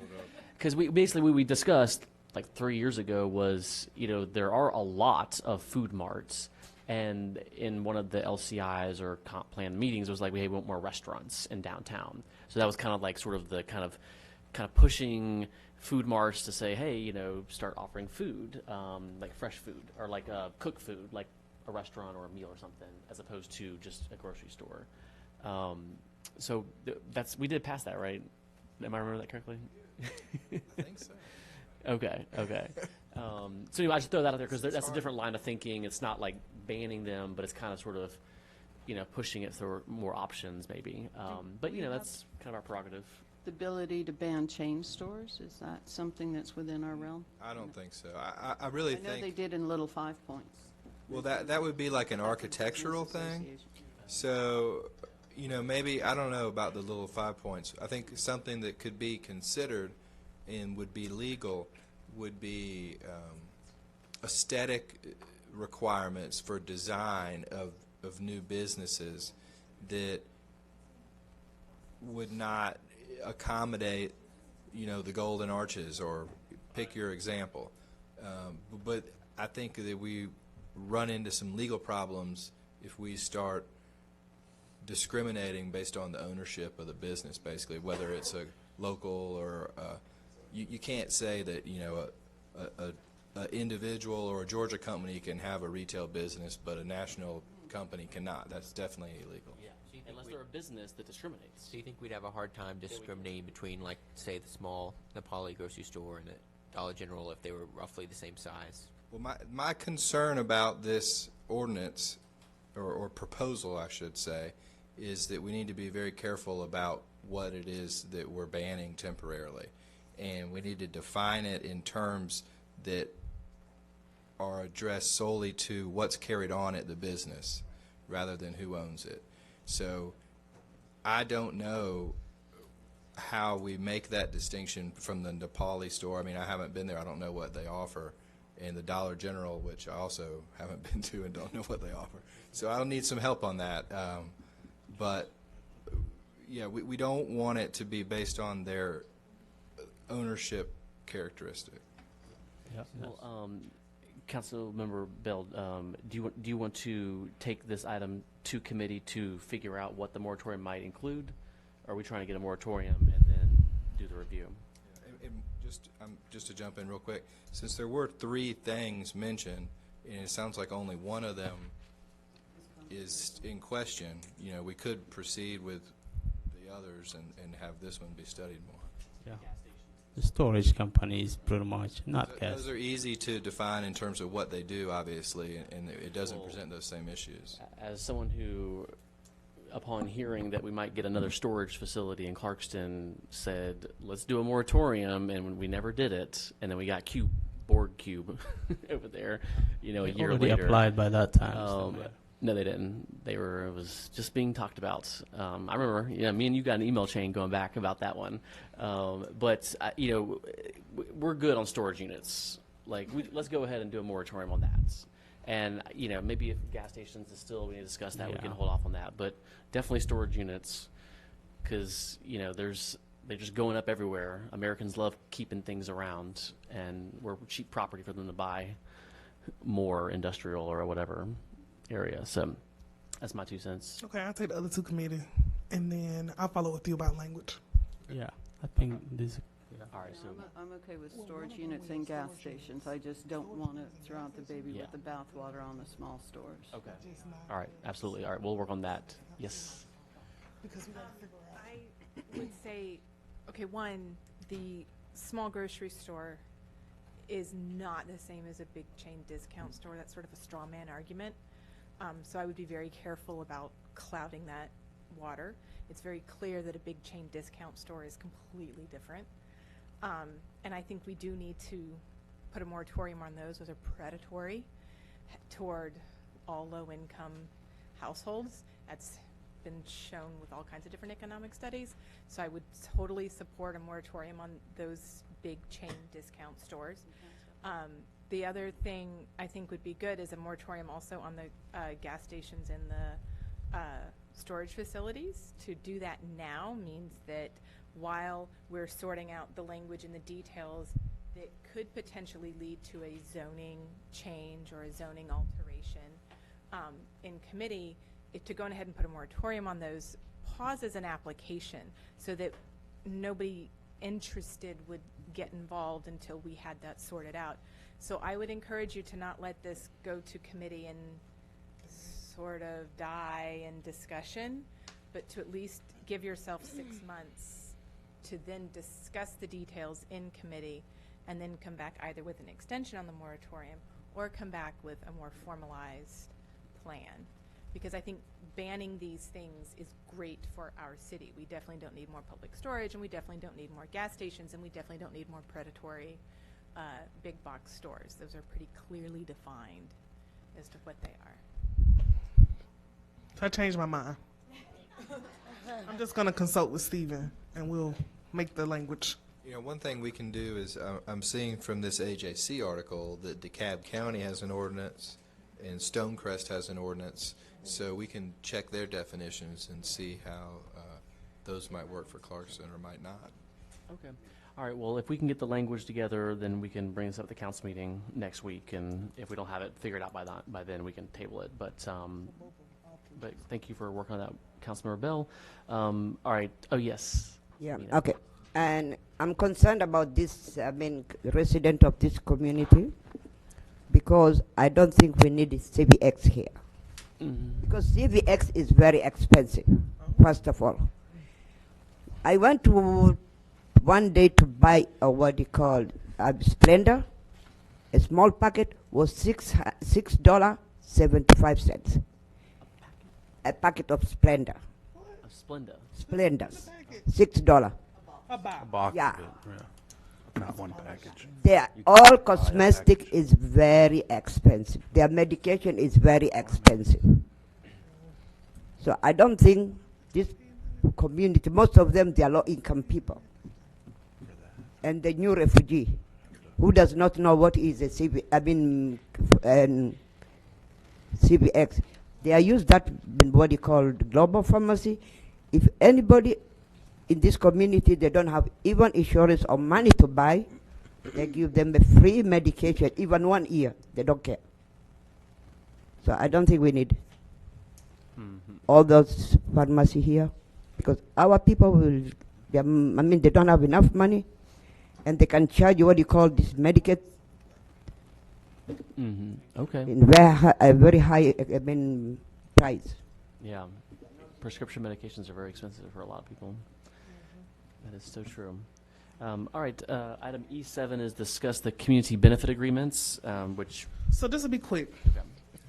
So this community benefit agreement is in connection to the Clarkston Development Authority. It doesn't apply directly to the city.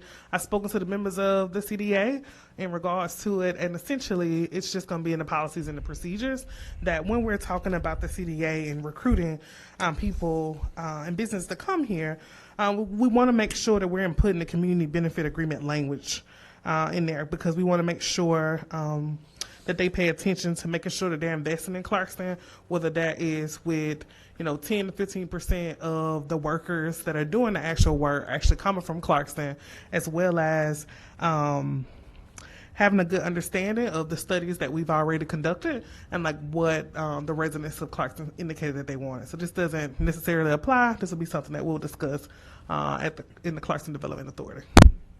Okay. All right. Very good. Next item is the rescheduling of the August and November 2020 council meetings, and so we have National Night Out on that Tuesday. So this item would just move the council meeting to the Thursday, August 6th, and then Election Day is that first Tuesday of November. So this would also move it from the 3rd of November, Election Day, to Thursday, November 5th. Any questions on that? Okay. All right. Mr. Kaiser, I thought we should have just moved you right up to the front. But thanks for hanging around. Yeah. Last. And no, not last. You can go after this if you want. So we have the urban productive landscape installations, and then this is the low bidder recommended. So go take it away, Mr. Kaiser. Good evening, Mr. Mayor, members of council. First item here is the urban productive landscape installation project in the low bidder. So I'm sure you've read it. Let me just give you just a 1-minute synopsis. So the idea is to take the typical landscaping designs that we have on 3 projects. Streetscapes project at Refuge Coffee at the corner on Market Street and East Ponce.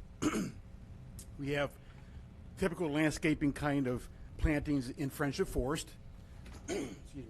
And we have typical landscape plantings on the Broca Triangle and that concrete island that was right adjacent to the Broca Triangle that we removed the concrete on, so we were going to plant plantings there, typical plantings, crepe myrtles, those kind of things. So the idea was to replace those typical landscape plantings with urban agriculture kind of plantings, the edible and non-edible kind of plants, so we can educate the public about alternate methods of landscaping in the community. And so we did that, put together a bid package, had 2 bidders, Natural Born Tillers and Shades of Green Permaculture Design. They both met the bid requirements. The low bidder, which was $54,963, Shades of Green, their bid came in about 27% more than my estimate before the bids were opened. Project scope, again, it takes replacing the existing landscaping plantings with edible and non-edible and wildflowers at those locations, and then installing those where we would put the typical landscaping. So the funding source for this, at least partial funding source for this, comes from 3 different projects. The streetscape refuge coffee corner, that's the streetscape design. That's where we had streetscape plantings along the entire corridor. So we took the plantings in the streetscapes design for that location and took that out of the bid package, took that away from the contractor. No big issue with that. We do that all the time with contractors. And so that cost savings would have been $3,500. The plantings that were part of the streetscape at that location cost $3,500. Friendship Forest, if you take out some of the landscaping, typical landscaping plants in that project, we would save about $5,000. If you take the landscaping off of the Brockett East Ponce pedestrian project, the 2 triangles there that we spoke about before, if you take the typical landscaping out of that, the cost savings would be about $10,000. So if you add all those up, the cost of removing the traditional landscaping plantings at those 3 locations equate to be $18,500. So if you take the $54,000, which is the low bid, take away $18K, that leaves $36,000 that would have to be funded by some other source of funding. And so that's the detail on that. Okay. Yes, questions? These lists of trees and plantings, was this part of, did this go out with the bid, and how were these lists developed? Yeah. So this list sat down with Jimmy, and he helped me develop this list of plantings 6 months ago, 5 months ago. Okay. And so this came from him. Of course, I had my input as an engineer, which is not always a good thing when you're doing non-traditional kind of landscaping, but I did offer my input. The cost of the plantings part is actually was probably about half of that $54,000. The other half comes with the fencing that we're going to place around Brockett Triangle, that one corner there. It comes with some other kind of hardscape kind of work, like Refuge Coffee. We're going to put a landscape timbers along East Ponce to, if you remember what that corner looks like, the East Ponce side, we've got a shoulder, sidewalk and a shoulder that basically goes into a driveway or a parking lot. So we're going to put landscape timbers where the interface is between the parking lot and the dirt is to raise that up about 1.5 feet, 2 foot. So that's also part of the bid package. So half of that $54,000 is plants, half the other is materials and hardscape kind of things. So this list, the wildflower list, actually came from a vendor that I dealt with in Friendship Forest. So that did not come from Jamie. That came from a seed company that provides wildflowers to many, many landscape companies in the state of Georgia. So the wildflower part is actually in Friendship Forest. We put a lot of granite curb, if you've been in there, of all the curb and gutter replacement projects we've been going on for the last 3 or 4 years. We have saved all those pieces of granite, and we have lined the side of the hill, the bottom of the hill in Friendship Forest, with pieces of granite. Pretty neat, actually. Yeah. At least I think it is. And so we're going to spray that area with wildflowers, so those wildflowers come up twice a year. So that's the specifications for that kind of environment in terms of wildflowers. Okay, now I have a question. I'm just going to go ahead and risk looking foolish here, but you are not staff, right? You're a contractor. Yes. Now, did you bid on these projects first? No. I'm an engineering consultant. Engineering consultant. Oh, no, not a contractor. No. Okay. So you don't bid on these? No. Okay. No. Never. But you can put things out for bid? That is what I've been doing for my entire career. Okay. For clients, correct. Okay. So I do for infrastructure projects. I do this for all sorts of projects for many, many different clients. So I put together a bid package. I field questions on behalf of the city. Think of my firm as a de facto city engineer, where I act on behalf of the city manager and city council, and I put together bid packages. I give that bid package to the city clerk. She advertises, and then the bid opening occurs. I sit there with the bid opening, open up the bid packages. City manager is there with me. I tabulate the results. I check all the references, all the bond requirements, all the insurance requirements, do reference checks on contractors, and then I make my recommendation as a consultant to the city manager and city council. Yeah, like the last 10 years. That's what I've been doing for many, many clients statewide, government clients. Just trying to understand the relationships. Do we have anyone, everybody else either is like staff and they directly or indirectly report to the city manager, or like the city attorney who is, and the judge that are appointed to us? Do we have anyone else who works for us but is not a contractor, not bid, not staff, and not appointed by the city? We have multiple contracts with varying firms for a variety of different work, like alarm companies, for email, yeah, our information technology, all of it is outsourced. All of our communications are outsourced. We can come up. We have a list, and I can share that with you. I'm just trying to understand, because you've been here like at every meeting. Like I just assumed you were like staff, because every meeting I've been here, you've been here. So I figured you my goal as a company, Councilwoman, is to provide a service that's seamless and as if all my employees behave and respond like a city employee. But well, we contract with him like we do with multiple others. During the budget presentation, I included slides of quite a few of I think it was 3 slides. I think I had about over 20 specific services that we contract with, including for engineering, that oversees currently all of the construction projects now. All the streetscapes, the Rowland, the East Ponds Market, et cetera. Yeah. Everything engineering-wise. Yeah, good question.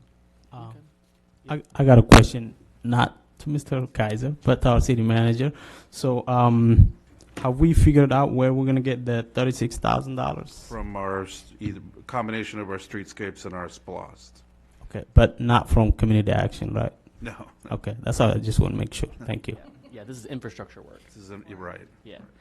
Cool. All right. Any other questions, comments? Yeah, blackberries and service berries and it looks good. Hardy bananas. What? I mean, question, comment from the public? I mean, it's a pretty tree in Atlanta, but it's not going to give you bananas. It's a hardy banana. Hardy banana. That you can eat. I have a question. It's really more of a kind of a clarifying question. I have a question. It's a clarifying question.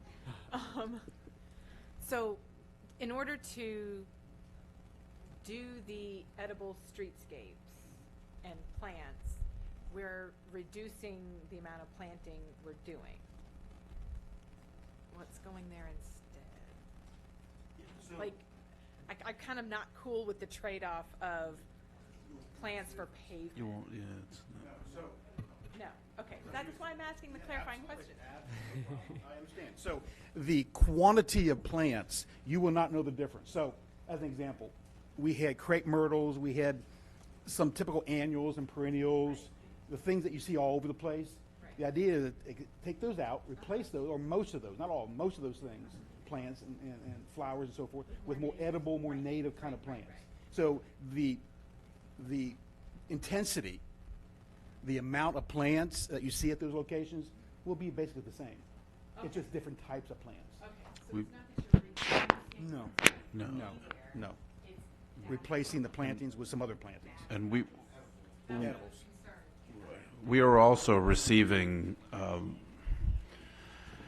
likely at least 100 to 150 free trees from an organization called REAP. I forget what they stand for, but over the next, it could be as soon as tomorrow, that we may be receiving trees that we need to determine exactly where to go that will likely complement not all 3 locations, but most likely at Friendship Forest and possibly other locations, for example, where some of the trees Atlanta trees were planted that are not faring so well.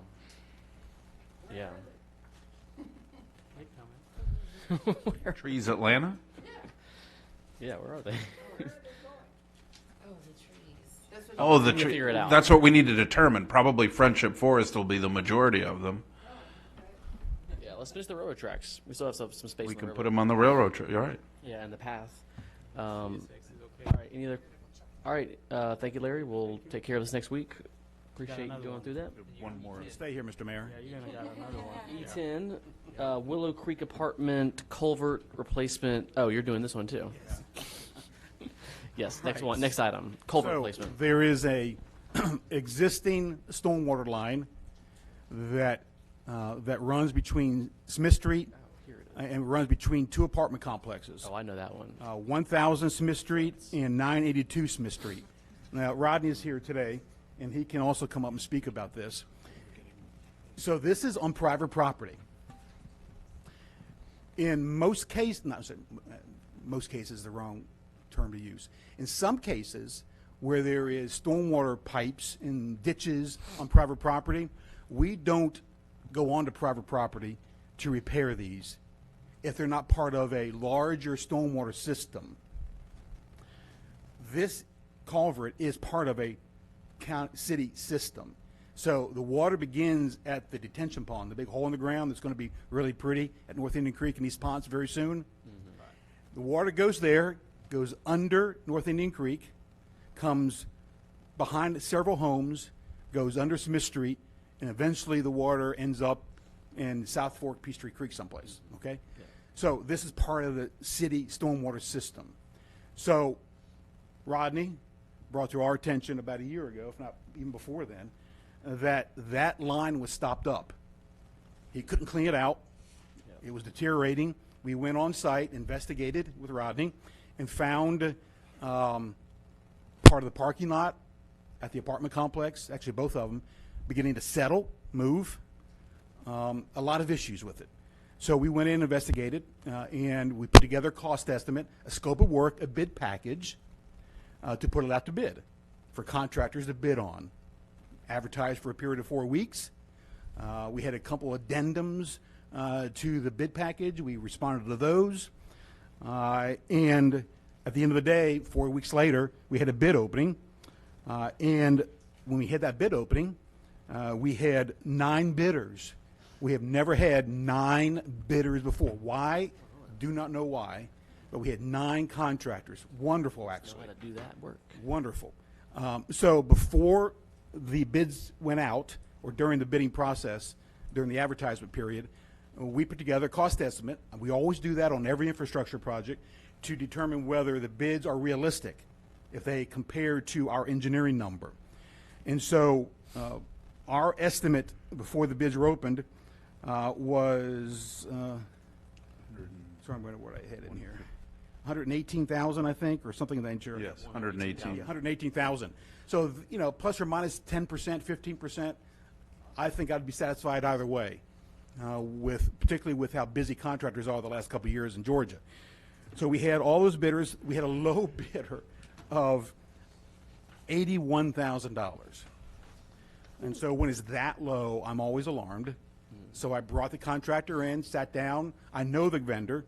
He's actually a Georgia Department of Transportation qualified vendor, pre-qualified vendor to build state projects.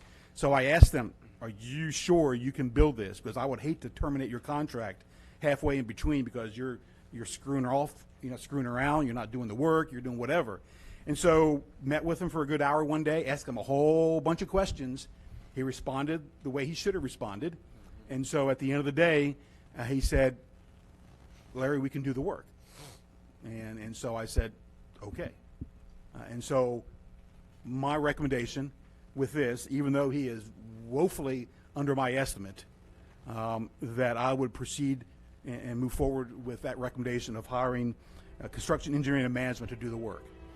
They can bond it. They have more than sufficient bonding capacity. They have all the certificate of insurance. They have everything they need because they're GDOT qualified. And so that would be my recommendation. Okay. There are some easements we have to obtain. temporary construction easements. So we have one of those from one apartment complex. It's just to allow us to get on their property and tear out part of their parking lot. There's still sufficient place for people to park in that parking lot, but we are going to replace the parking back. We're going to re-asphalt the area, put the fence up. There's a fence that runs between the two apartment complexes. We're going to install a new fence because the one that's out there now, when you take them up, it's all going to fall apart. It's very old.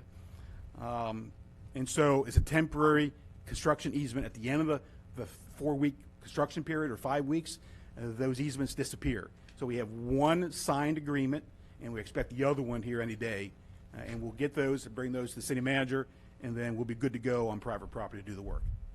Larry, do we have permanent easements for the stormwater conveyance itself? No.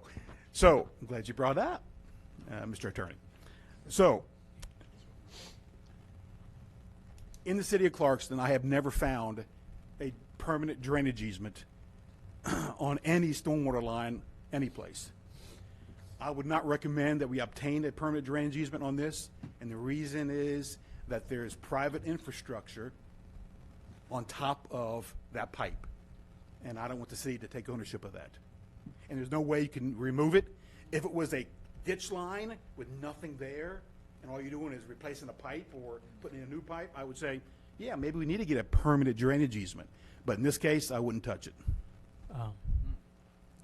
I got a question to our city attorney on this one. So since we are actually doing some work in a private property, is there any cost sharing that we can mandate? Yes, I'm assuming that the easements we'll have with them for the construction period will release us from any liability to do with doing this work, other than to restore the property to how it was. Contractor is going to release through his certificate of insurance. He'll cover the city on this. But they will not share any cost of the rebuilding these pipes. No, the apartment complexes will not. They don't really care. Oh, they shouldn't they? It's not theirs. They're going to say it's a city stormwater system, and they won't ever contribute money to it. All right. Just checking. Thank you. Yeah, their attitude is you're going to tear our stuff up, so put it back the way it was. We are. We will do that. It does seem like they're getting a benefit out of it, though. Yeah, To your that's what point, I right? noticed Their that. parking lot's caving in. We're fixing it for them. Well, Their fence is but old. also- We're replacing it for them. Yeah, but also they're paying the fee They too. pay the stormwater fee. Yeah, this is why we have insurance, right? Everyone's paying it. Hopefully, no one has to use it, but sometimes you got to use it. So we have another project. If you give me 30 seconds, I know it's very late. 30 seconds. I need to mention this. There is another stormwater project that we are going to bring to your attention, most probably maybe next month, Mr. City Manager, on DeBell Street, Yes. School of the Deaf. They've had flooding for years and years and years and years. And so they have agreed, which is wonderful. It really is a city issue at the end of the day because there's flooding on their property. But the Department of Education, State Department of Education, is going to contribute most probably half, if not more, of the repairs and modifications to their site for stormwater detention because of water coming off of DeBell and off of the apartment complex next to DeBell. And so we are in negotiations now with the apartment complex to see if they will contribute something to this project. They have not confirmed one way or the other yet, one way or the other in terms of contributing, but we've had a good meeting with them already, and they seem interested to contribute, which would be very nice. They don't have to. Those apartment complexes were there before anything else was out there. So we have a very large project that will involve temporary construction easements on the School of the Deaf property as that construction occurs, but no permanent easements on their private property.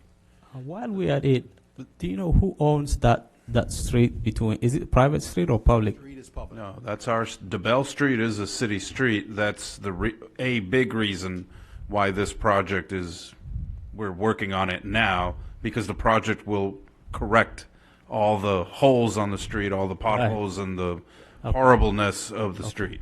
Because it's being caused by the amount of storm and rainwater that comes off of the adjacent property. Right. They have no storm drainage on their property other than a little bit of grass. But there are no culverts, no drainage ditches, no ponds, no swales, nothing. all the water that comes off that complex that goes on to Bell just goes on to Bell and then goes to the adjacent property, the Atlanta Area School for the Deaf.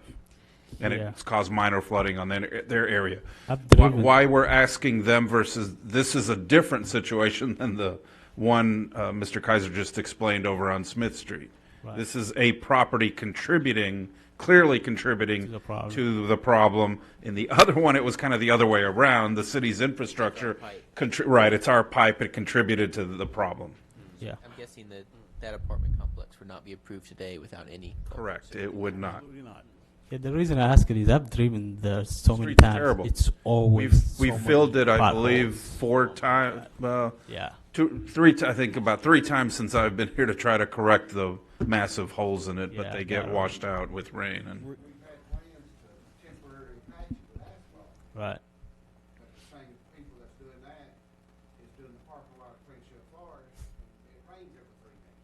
Oh yeah, that's true. So DeBell Street will have curb and gutter on one side, on the School of the Deaf side, catch basins, reconstruct the street. We're going to tear it up and redo it. and reconstruct it and resurface it. And we're hoping that project will be completed by in the summer.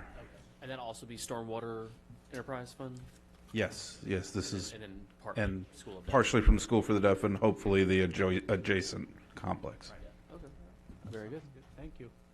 All right, thank you. All right, the last couple items. The Early Learning Task Force resolution, looks like we want to increase that to 20 members. The request from, and Ms. Malavenda, who's here, when we met to go over the details for the Early Learning Task Force, to include appointing the members, or her recommendation for all the members was the recommendation to increase the number on the task force from 11 to 20. In essence, nearly everyone that expressed interest in participating in the task force for the next approximately 10 or 11 months. I see, okay. And Everyone who's raised their hand, we don't want to say, oh, sorry, we have enough slots left. They've expressed great interest in participating. A lot of them have great, experience, expertise, knowledge. great list, right? I wouldn't want to turn any of them away. That's kind of the recommendation from Roberta, and so that the task force can begin their work as soon as possible. yeah, I mean, I want to thank Roberta for even sticking this late, but thank you so much for all the work you're doing on this, and definitely looking forward to appoint those members. Yeah, anything you want to say about this, Roberta? One quick thing, I want to thank Tracy for keeping track of all the applicants. We actually got 20 in just 3.5 weeks, and I think that probably is a record for the city. To show the interest of people, we actually did extensive outreach, and we got a good number of residents, which was of real concern, and a good number of people who live in apartments and who are our homeowners, and who are experts, and a pretty diverse group of people. We are anxious to get this group appointed so we can start work. I also want to remind the council that you are to appoint or select 2 people from the council to serve on this task force, which should start meeting hopefully in March. So I just want to remind people that that was still an item to be done, hopefully between now and your next meeting. That will make it 22, or? No, that you're 20. included in the 20. You're included in the 20. Okay, cool. I'd love to and serve on that. Okay. And if the council wishes to proceed to increase the number, then we would bring back an amended resolution. Absolutely. Next All right, let's do it. Yep. That sounds great. All right, last item, the appeal by Title Max. Yeah, just to advise the council that the process with Title Max, as you may be aware, they did request toward the end of last year for the city to amend our ordinance that would allow them to continue operating essentially in perpetuity. So they spoke here at a work session, then at the subsequent council meeting, the December council meeting, there was no action taken, therefore no changes to the ordinance. They are aware of that. They then subsequently, in I advised them that the council, that your request was not heard, therefore nothing changes, the ordinance stays in effect. They then subsequently issued a temporary injunction so that we could not enforce the ordinance.